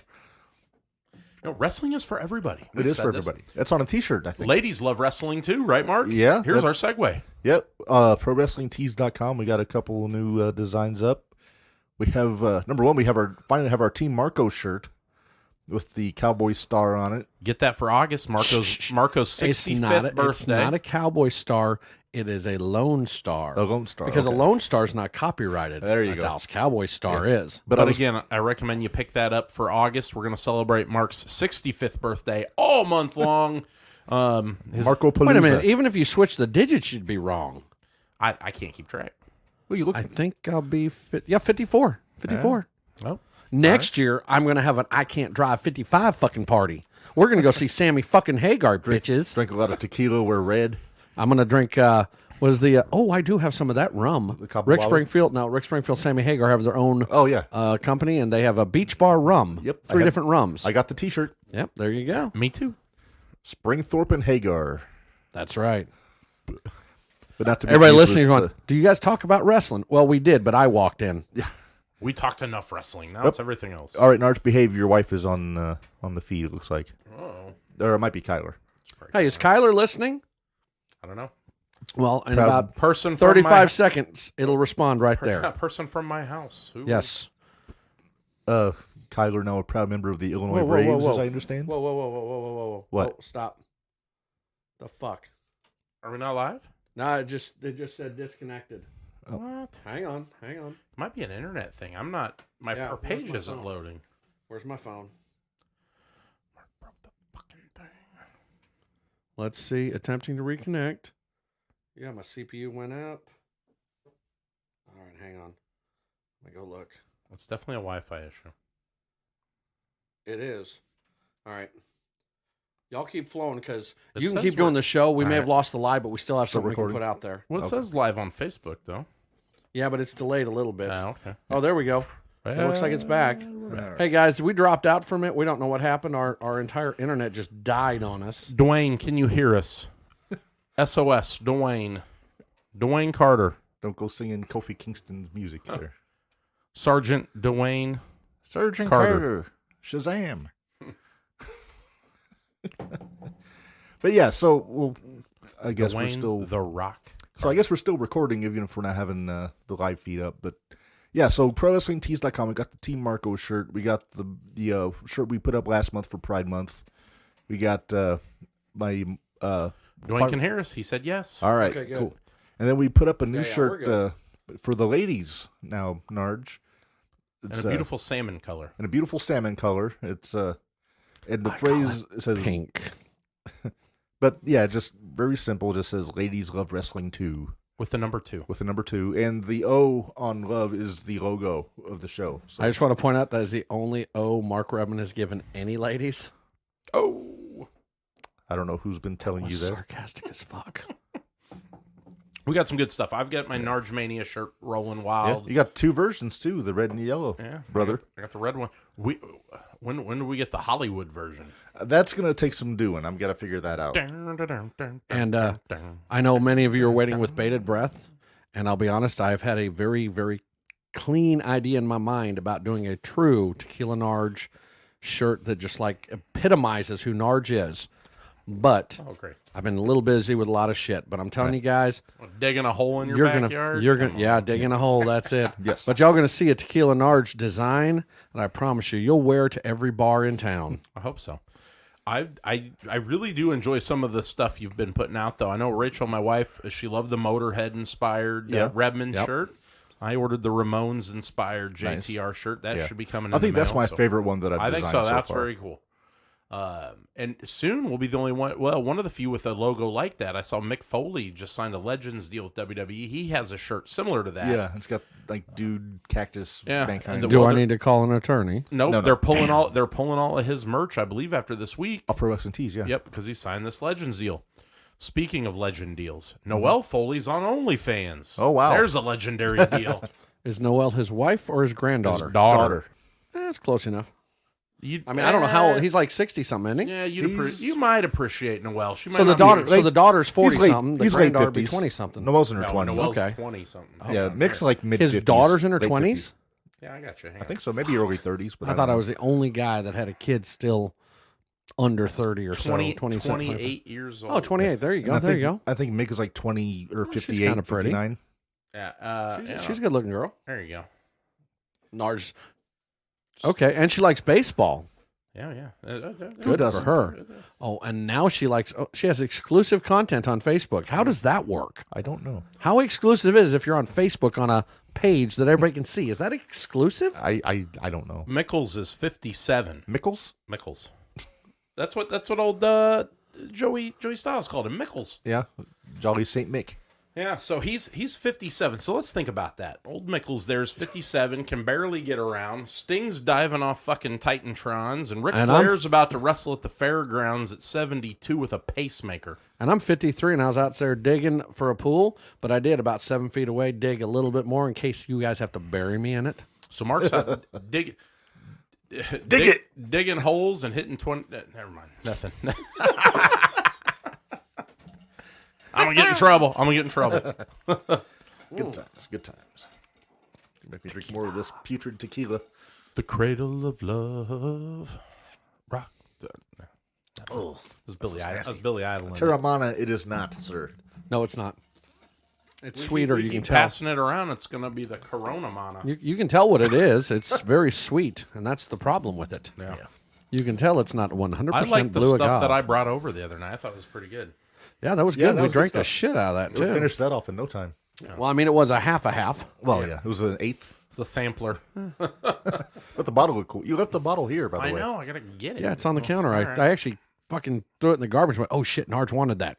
You put it up with yours. It looks cool. Broke the cork off in the hole. We should be keeping all the tequila bottles. We'll just you build a shelf in here, and we'll, There we go. Tequila. I want to confess. Uh-oh. When I moved into this house years ago, and a certain tequila called Camarena came out, which is my favorite cheap drink tequila because it's about 15. Well, it was back then it was $12, but now it's probably 20. But it was my no, I will not drink Jose tequila because it's real tequila, not Jose Cuervo tequila. And I bought it, and I kept every bottle, and I kept every bottle, and I kept every bottle. And when my roof caved in a few years back, like 5, 6, 8 years ago, they had a giant dumpster out front. And I looked at my collection of Camarena bottles, and I had 82 of them. Wow. Mark says, do I really need these, or do I just want them? Right. And I was like, my badge of honor, I drank all 82 of those bottles. I'm feeling pretty special. And I walked out onto my porch with laundry baskets full. Are we on? Yeah, we're on. All right. I just Says we're on. It doesn't say we have any listeners on. Well, Facebook. they're probably bored by now. Who Dwayne, you still there? Dwayne's still there. Oh, there he is. Misspelling souls, apparently. Two soul surgeon. Oh, anyways, Dwayne asked, did we watch WWE programs on A&E Sunday? I did not.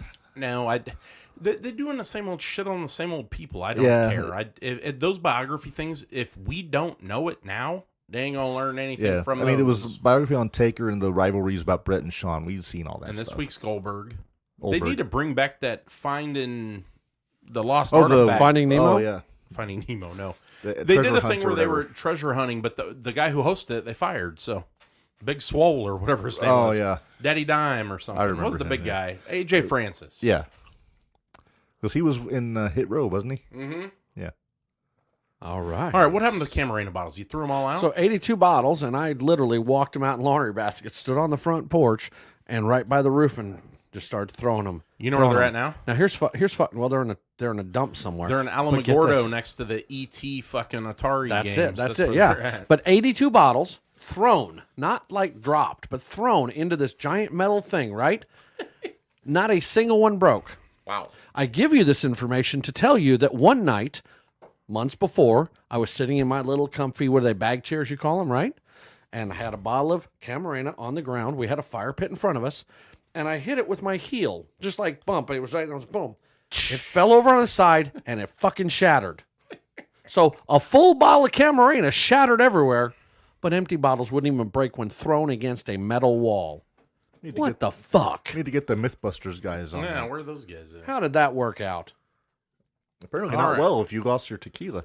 Well, fellas, we've bullshitted around long enough. Rachel's watching. Let's go for the top 10. Marvin- Oh, wait a minute. Marvin I want to the- know, is Kyler listening? I don't know. Marvin the Thug, or what's his Oh, name? Marvin Moser, yeah. He's the watching. low-life thug. I saw he right. wrestled. I think he wrestled this past weekend. And Homer. Homer Yeah, we missed that show. Did he see all of our empties laying around after we rocked the fuck out We of that rocked town? the fuck out of that town.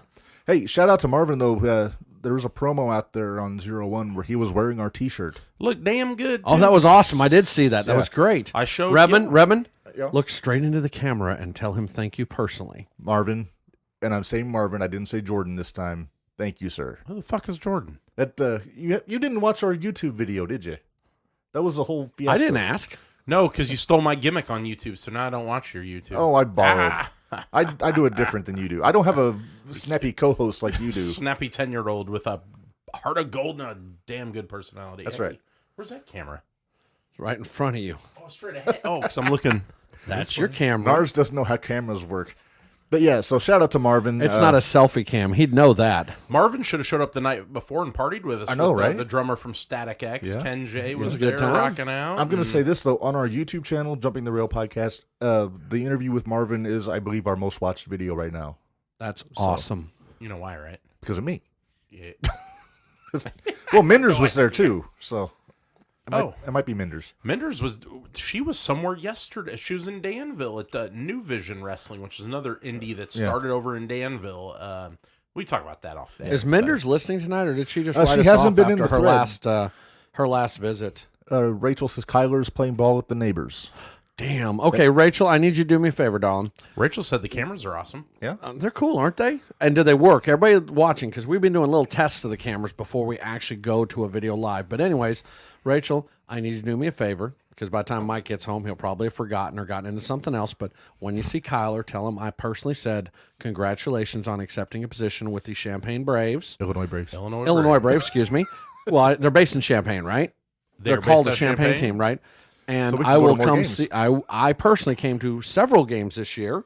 I will come to many more next year, and I want him to understand that that matters to me. Is this fall ball or is it going to be? No, for- so Now, fall ball's going to be right down the fucking street. Kyler is going to have fall ball down the street, but he was on a travel team last year. They had a hell of a season. He got 3 second-place tournament finishes and finally a championship last game. Best thing ever. Had a great season. Kyler, 100% stolen bases. His on-base percentage was 4th on the team. Yeah, he was fourth. Well, I didn't Or get batting? stats after, but no, his OBP was fourth out of the 10 or 11 kids. Unfortunately for Kyler, was not.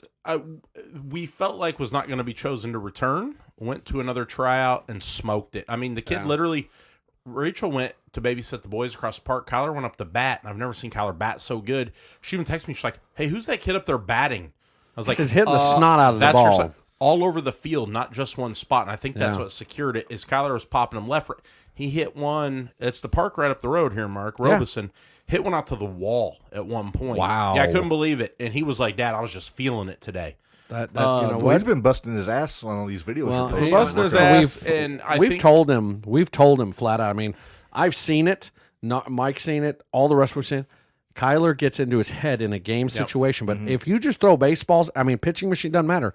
If it's just a who gives a fuck situation, he hits everything that comes near doesn't him. miss. But in a game, I think he's genuinely concerned a little too much about screwing up that he doesn't just do what he's really good at. And I think he'll get there. We were in a batting cage over in Mahomet. Kyler take 50 pitches, hit 48 of the 50. Just kill it. I think this year now, not making the team that he wanted to be on last year. little motivation. He's out for blood now. I mean, he literally has every day since said, "Dad, I want to go outside and work." And I told Rachel, says the silver lining right here. Last year he got comfortable. They're winning. They're kicking ass. Now he's like, "Oh shit, I need to be a part of that winning and kicking ass. I just can't contribute here and there. I need to be the guy." So And he is the fastest fucking kid I think I've seen since AJ. 3.3 seconds from home to first, 13 seconds around the whole damn thing. Nice. Yeah. And he runs super weird, but he is fast as He's hell. fast. I'm gonna Well, throw this AJ when he played ball, so Rick was a good ball player. Rick was moderately fast. He wasn't slow. But AJ, who was, at like 14, stood 4 foot tall, was about as big around as a mic stand, it was like the wind aided his running. He was so light the wind would push him down the base pass, quick as lightning. He was so small, he either got hit or got walked and got on base almost every time, and then just kind of took the bases. You haven't seen me run, have you? Has anybody? Well, yeah, they won't even let me in the Olympics. Usain Bolt is afraid of me. Oh, wow. Oh, I It's a am hot the- take. that's I am- because he's afraid he might trip over your fat ass on the I way am to the finish I am line. the fastest 280-pound person you've ever seen know- in your life. You know you're not supposed to run through the hurdles, right? Those aren't hurdles; they're barriers. So Marvin asked, what have I missed? Just got on lunch break. Marvin, you missed quite a bit. We're just mostly AEW talk. Hey, we even here said and there. nice things about you, and We thank said you for nice- wearing our shirt. I mean, Yeah. really, thank you for He wearing caught that shirt. He caught that part. We're happy But, you kept the shirt on. No, I'm just kidding. I thought we were talking about Redmond. Oh, yeah. Keep the shirt on, pal. See, that's the thing. I got a little shit doing that YouTube video because I was the only one not wearing one of our shirts because Menders and Marvin both had theirs. I had the Clubhouse Lounge radio shirt on, though. Didn't we go somewhere together all together, and we all wore something, and who did all right? Was it me? One of you guys didn't. I had my JTR baseball jersey, which is still my favorite. I think that was me. Was it the It was Fozzy? Fozzy. Yeah, the It was Fozzy show. Fozzy. Yeah, No, I wore Eddie Kingston that night. Oh, yeah. I I had forget. to stick it I had to Motorhead. Jericho. I was wearing there Motorhead. you go.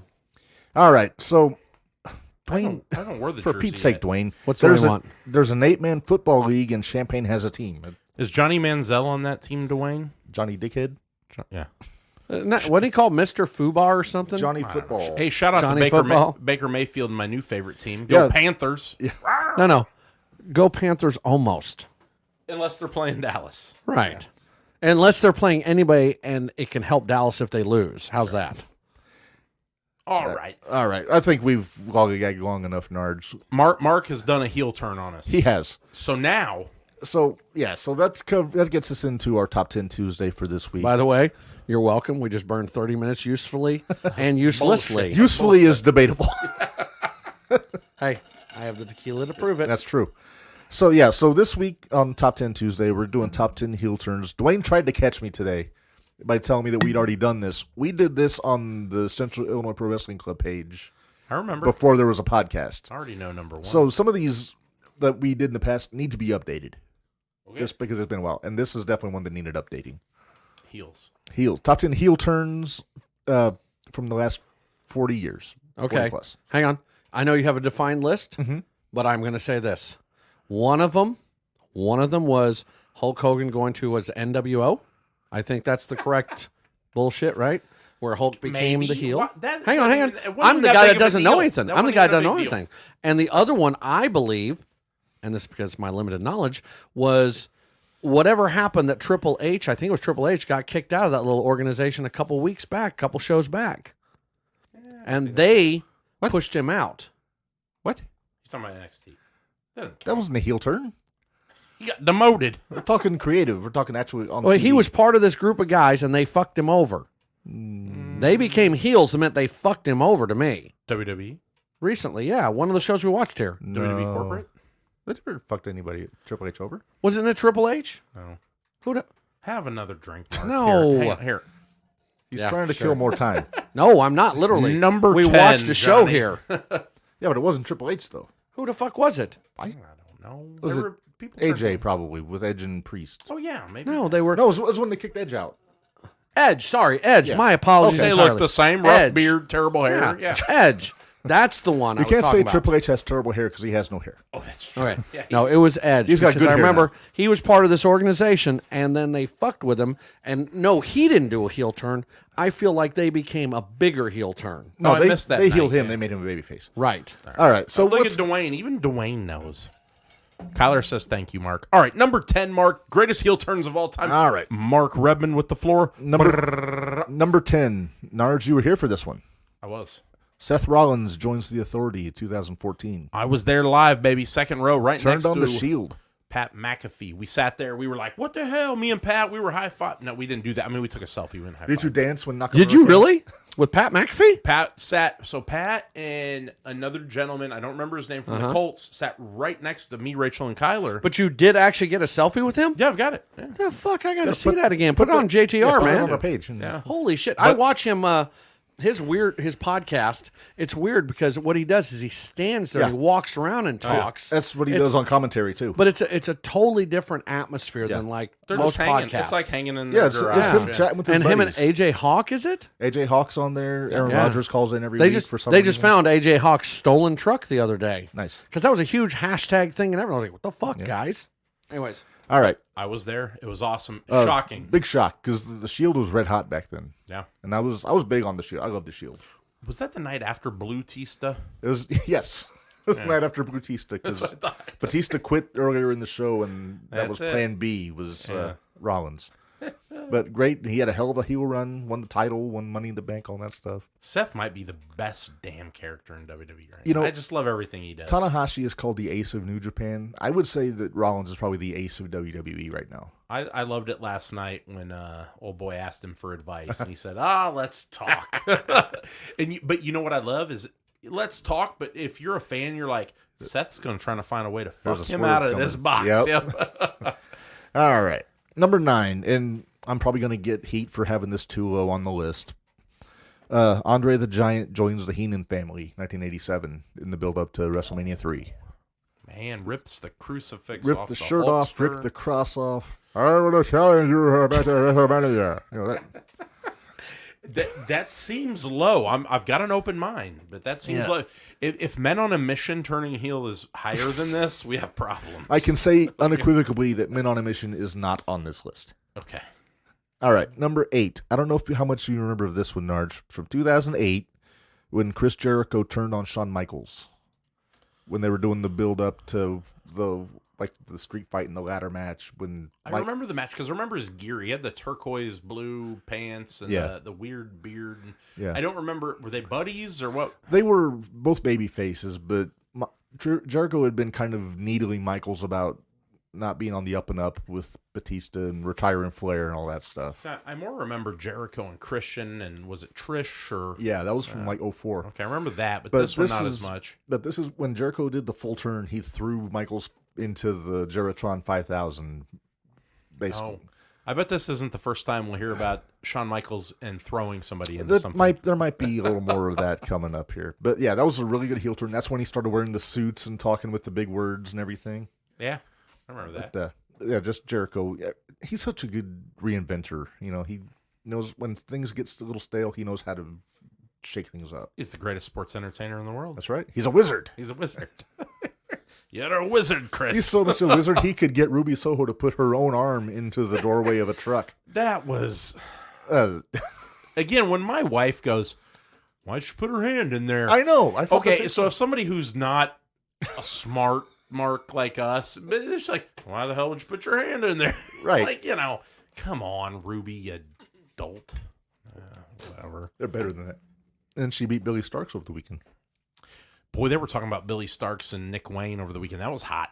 Top two 17-year-olds put on a fucking fire match, and Disco Inferno and a bunch of vets shit all over it. Disco's salty, man. He is. He was shitting on intergender and this and this. And he's like, if that's the future, we're fucking doomed. That's a discussion that we had the last episode when you weren't here. Was just talking about intergender wrestling a little bit. Man, Nick Wayne's awesome. He's got to put some weight on now. Yeah, he's got to put some muscle on. You know what he needs to do? He needs to call up Montez Ford. Right? He's looking like a genetic freak. Main event Montez. Give it time. We didn't talk about that late. I think him and Angelo are done at SummerSlam. They had Street Profits were on Corey Graves' podcast this past week, and Angelo was saying some things like he's tired of being referred to as the second fiddle or something like that. He's slimmed up though. I don't know if you he's noticed. also weight. Yeah. So, but yeah, I can see that happen. I hope not. I think there needs to be a slower burn. Yeah. But it's Angelo lost it, and old Montez. Put it on. Right. I mean, he's jacked. Oh, he's got the look. Yeah, he's got the look. He's got the rap. He's got the athleticism. He's going to be a main event guy. He's a guy that at some point, I don't know when. I mean, I wouldn't hate it down the road, and I don't want to cut us off here. Let him win the Rumble. That's what you need. You need a big surprise. You need somebody like, holy shit. It's like the story I heard, 93, they wanted Scott Steiner to win the Rumble and challenge Brett at Mania, but Scott wouldn't do it. He wanted to be a tag team with Rick. See, and you're talking heel turns. Let him win. Let him win the Rumble. The next night they come out, Street Profits are celebrating, yada, yada. That's when Montez drops him. Yeah, Tez needs to be the heel. And he goes straight rock, silk shirt, bullshit, all that. He's got that whole... He always wears the crown. Charisma and He got the pimp cup, That's it, though. That's how you do it. You let him win. They celebrate, and he's like, nah, you're the dead weight, buddy. Right. Unfortunately, then he goes the route of Jannetty. He goes the route of Tucky, and, Right. All right. Number 7, and we talked about this earlier, Narge. Christian turning on Jungle Boy. Yeah, it's good. I loved it. So good. You put it on the list, and it was great. That's why I said it needed updating, Dwayne, because I had to put Jungle Boy getting turned on here. And I didn't see it happening early on. As time went on, I was like, okay, they've got to do something with Christian, right? As soon as he came out after that match was over, I knew it was going down. And what I like was this is the third time I've said it, was the explanation he gave on while doing it. A lot of these heel turns just happen, and then there's no explanation. But he put it into this long-term storyline. Well, you remember he took my spot here, and then he did this, and he did that. And it's like, oh, shit, he's connecting right. the dots. Yeah, he connected all the dots. Yeah, it's just Christian is so good at everything that he does, and he's doing the best work of, I think it was at least of the last 10 years. Yeah, right now. I like it. Oh, good. My wife is on her way. She's my ride. So, all right, number 6. And you guys are going to be shocked that I have this as low as I do. Is that a cowbell? The mega powers explode, brother. The Macho Man turns on Hulk Hogan, giving him what he deserves. Yeah, why would he turn on that white meat baby face, the all-American? Because of the grandstanding and the hot dogging. Dig it. So you're saying Macho became a heel? He was a heel, yeah. Fuck that guy. He's a He great was heel. a heel. He became a baby face and then went back heel. And I loved the Macho King gimmick. Oh, yeah. Sherry? So Come Sherry. on. But yeah. Sherry made everybody better. Oh, yeah. But we've talked about ad nauseum. Yeah. I mean, we all agree Hulk Hogan was the better man. That's why he's right here on our No, we table. don't That's all. We don't all agree on that. Actually, Oh, we do now. he's a horrible human being. Poor excuse for a man. Just rotten heel. Well, and I hate to say this. I've actually heard that outside of here. That a lot of Greatest folks, daughter in history of wrestling. a lot of folks in wrestling think Hulk's a huge asshole. I mean, people from creative. Well, on, it's a little arrogance, I think, it is in is. there. There is. No, I've met That him won't as a work for me, fan, and he brother. was great. Granted, I was paying for it, but And he was awesome. And he was acting for it. Yeah, but Yes. he done well. He fooled me, brother. Yeah. He worked everybody. Well, I mean, I think the defamatory case or whatever that happened with him about, The grinder or whatever he was banging some woman and he said some words he shouldn't have said or whatever. Mrs. the Love Sponge. Right. Mrs. Love Bubba, yeah. So anyways, I think that gave people a better insight into who he was as a real, human. And I think that really did tarnish his reputation and his image. And I think that subsequent to that, he did have to go through some changes. Had he not done so, his entire income stream and his reputation were done. Yeah, Yeah. I'm still thinking about Mrs. Love Sponge. I'm thinking about his daughter, so it's okay. But I was gonna say you've met a couple of Mrs. Love Sponges, right? Like, Well, I've met a couple of sponges. Are you saying you weren't sponge-worthy? No, I'm saying that Sponge Marco ain't that guy. I think Sponge Marco needs to be a shirt. yeah, Marco the Love Sponge. Marco the Love Sponge. If you want to see a Marco the Love Sponge That's t-shirt probably more on like Pro Wrestling Marco the Tees, Love Spooge. Call for a good time on the back. Yeah. and put his actual phone number on it. 8675309. My name is not Jenna. All right. That got him. That got me. All right. Halfway home here. Number 5. I think this was 2017, Narge. My years get a little fuzzy sometimes. Tommaso Ciampa turning on Gargano at the end of TakeOver in Cicago. Oh yeah, When they lost the tag titles and then just ran right into the wall. turns him around, and yep, I loved it. It was great. And then Ciampa, it's such a good heel, especially in that NXT period. But it seems like they're finally figuring out what to do with him now on Raw. He's going to be Mrs. Heavy, I guess, trying to use the Miz to catapult, which makes sense. But yeah, so that was a really good job. And I remember Ciampa as a heel in Ring of Honor, and he was always really good at it. So it's good to me. Number 4, you kind of alluded to it earlier, Narge. Yep. Shawn Michaels in the barbershop. I'm surprised it's number 4, to be honest. That was just Too high or too low? it needs to be lower. Really? I would see Shawn over Jannetty, number 2 to the one that I think is number 1. Yeah, in my opinion. Well, there's more to be. Well, we're only at number 4, aren't we? We're only number I 4. know, Okay. but that's what I'm saying. It should be I'm number 2. going to say that. So you probably, think it should be higher on the list, not That's lower? what I meant, not Okay, lower, higher, Got yes. it. Okay. but just for Bobby Heenan's commentary, he's like, he tried to run out the window. He's such a coward, Yeah.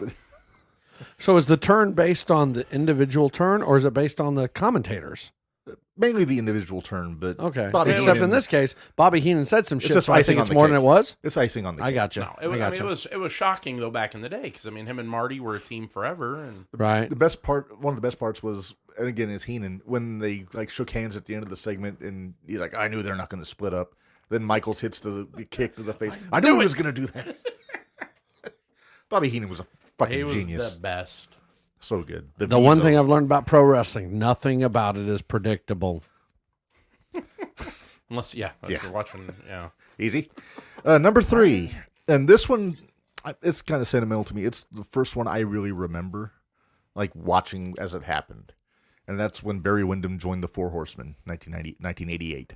And see, that's why it's higher for you. For me, the first I remember was Marty and Sean. But I get it. But Luger and Windham were the tag champs at the time. They had beaten Arn and Tully. They were having a rematch. And JJ was in JJ Dillon, the manager of the Horsemen for Marco. Right on. JJ was in Windham's ear the whole match, telling him, "Oh, he's got an ego," because Luger used to be in the Horsemen. Right. But so then eventually Windham gets the hot tag and nails Luger with the clothesline, and Tully and Arn get the belts back, and Windham joins the Horsemen. Just the crowd was one at his head. I remember watching. That was Clash of the Champions, I think. I've been watching Clash. That's what I've been watching the last couple of nights. Wait, no, I fell asleep. But it wasn't the Clash. It was on TV, but I think they showed it on Saturday night. But it led to Windham winning the U.S. title, led to him with Dusty at the Bash, and just good stuff. Windham was so good. I don't think there was anybody better than Windham in the ring. Yeah. In that late '80s period. And then he goes on. His nephews are making waves in the WWE later on, and with Bray Wyatt, so. But yeah, it's just, that's one that I remember because it really made me mad. I'm a Horseman guy, but I was a Luger guy back then. This was April of '88. I was 6 years old. So Luger, he looked like a big muscly guy. I thought he was awesome. I just want to say fuck you. And then, so then when Windham turned on Luger, I was a little pissed off. I was like, oh crap, he turned on Luger. But in hindsight, it makes sense. Right. Nope. Absolutely. But so that's it for me. Number 2, and I'd like to back up my chair a little bit, but the mic won't go with me. Back that ass up. Don't say what I think you're gonna say. There he goes. Hang on. There he goes. Lean in, lean in, lean in. Say it, say it, Come say on, it. we're running out of time. Say it. All right. As we discussed earlier, Hulk Hogan What? joining the NWO. Hey guys, I just want to This point whole out list that just went to hell in a I just handbasket. want to point out that the guy knows nothing. That was actually one of the things I mentioned. I was like, that's fucking. I remember that. Yeah, but that should be number 1. Everybody remembers that. I do not disagree with you at all, Narge. That's literally what I would have said, except I don't have a frame of reference other than I know Hulk Hogan. I'd be very. If my number 1 wasn't there, that would be my number 1. I'm racking my brain. But- When did John Cena do a heel turn? Never. Well, then fuck that. You don't have a number 1. You just heard your number 1. Better You're not backwards. be. Better not be Steve Austin shaking Vince's hand. No, I hated shouldn't that be one. on the list. That was Yeah. awful. I did not like All that. right. So Hulk Hogan joining NWO, going heel, whatever. Huge, Great. Huge shock, Yeah. obviously. All right. Changed the landscape of wrestling, all that stuff. Blah, blah, blah. We Set talk up about the that all Attitude Era, the whole 9. I want to hear number 1. I do have one for the list when we're done. I always got one. I'm 100% sure that's not my number 1. All right, hang on, everybody. Hang on. Dwayne has answered Uh-oh. and he said that should be number 1. So hang on a minute. Dwayne. Well, you're Hang not on. making the list, Dwayne. So hang a minute, Dwayne. And we're going to wait. So it might be some dead air. One of you guys do some of that fucking do music. Dwayne, now, obviously it's not number 1 according to Mark. So what would you guess his number 1 is if that wasn't it? If Dwayne can guess what my number 1 is, I will buy him a shirt off of Pro Wrestling Tees. Oh, that's awesome. His choice. Dwayne, this is your chance. We're watching the feed for you. Ignore the dead air. Now, Mark, sing us a song or something. I don't know. But I got to see this because I want to know what Dwayne thinks Mark's number 1 is. If it's not the one that me and Narge agree on, Narge agrees on because he knows this shit. I agree on because it's only one of the 2 I know about. Narge agrees on it because he's a Hulk Hogan mark. It literally set up the biggest period of pro wrestling ever. Agreed. It kick-started the whole damn thing. So I believe when it started, wasn't it shortly thereafter? And guys, I don't know, but I think that was when the Stone Cold, Austin, The Rock, and then Cena. I think those eras all came It's in about a year before. right after that. Right. That's what I'm saying. It It set up. happened, and all those guys also rose. Hulk Hogan was like an anchor, and as a heel, Or an albatross. I don't know. I think he was an anchor to the entire thing, so you could bring in a bunch of new guys who could be good guys while he was being the asshole. I'll say this, and I kind of got a hole in your thing because all they brought in as baby faces was Piper and Sting and Luger, all the veterans. I don't necessarily mean as babyface. I'm saying that because he went said as good guys. No. I'm saying okay. By pushing Hulk to the bad guy side, and like the way they did it, they created an opening for a lot of other people to get some popularity. Because let's be honest, while some people only like the heels, most people like somebody they agree with. Okay, I see what you're saying there.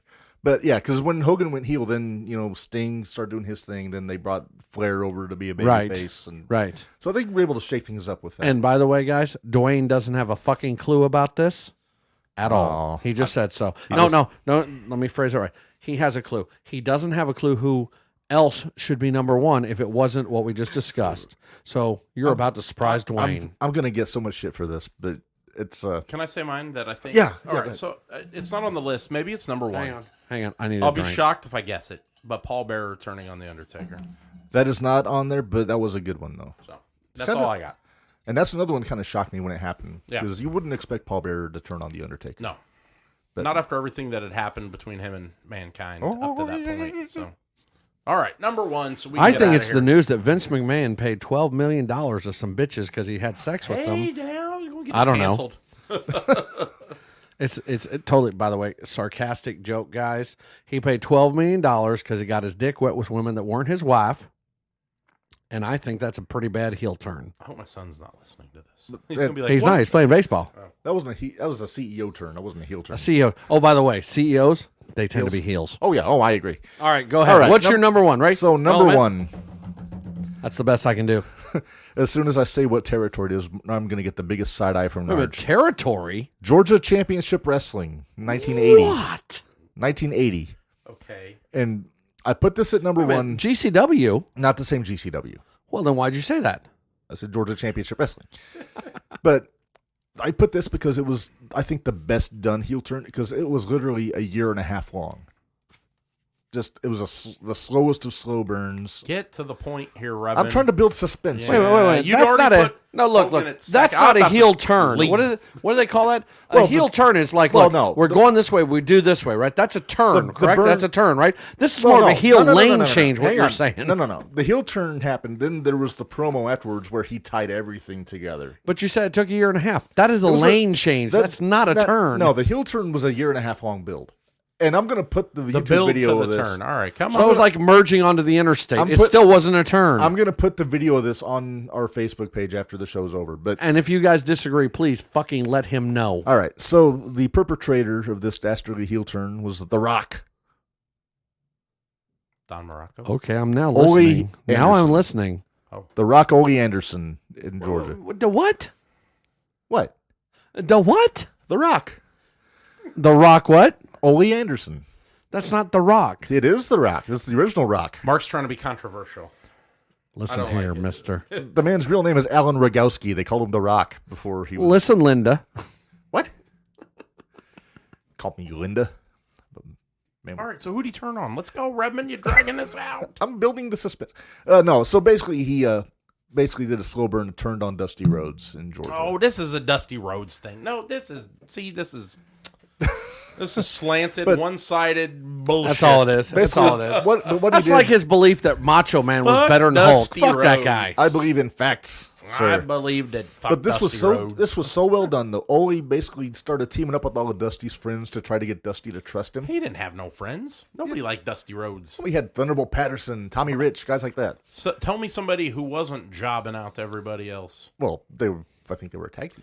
Don't you mean? Dusty? Don't tell me somebody that wasn't on his payroll. But Thunderbolt and Ole wound up being tag champs for a bit there, and then eventually it got to a cage match where Ole basically had been feuding with his brother Gene during this, teaming with Dusty, and then the heel turn came in a cage, perfect. I'm putting my shoes on. Put your shoes This on. is the biggest bullshit. And then, so then Ole just wiped out Dusty in the cage and then cut a promo I don't know with what just Gordon happened, but Solie. Narge is pissed as fuck. He's about to throw something across the fucking room. At least he put his shoes on instead of throwing them at me. And now That's better. Ole is a black eye on pro wrestling. Nobody wants to talk about him. He's not a black guy. He's a salty old motherfucker. Well, He's very grumpy. yeah, it's going to be me. All right. Listening to these trumped You kind of look like podcast Ole. lists. You kind of look like Ole with the beard. With the beard. And All right, guys, let's go to Kumbaya for a minute, okay? All right. I believe at the top of or somewhere near the top of the way. You know what we should say? Our number one listener. Hang on. What? What, Narge? I say, you know what we should sing? Instead of Kumbaya, we should sing Real American. Can't afford the rights. Okay. Is that the Hulk Hogan song? Yeah. Rick Okay. Derringer. All right. That's Please it, continue, yeah. Marco.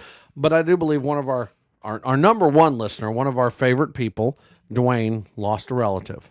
And we talked about that at the top of the show tonight. Yep. And as long as this board is working, I think we should give him the honor. Before you do, and I agree, you should definitely, but All right. he did put a comment here on the list. I want to call him out. No Freebirds and Von Erichs. I could have very easily put the Michael Hayes appeal turn on Kerry Von Erich on there. So I'm just going to leave it at that. That was a great one. There we go. So Dwayne, we're gonna do this for your Cousin. Forrest. And if it doesn't work, I apologize. We had some major studio problems today, but this is for you, brother.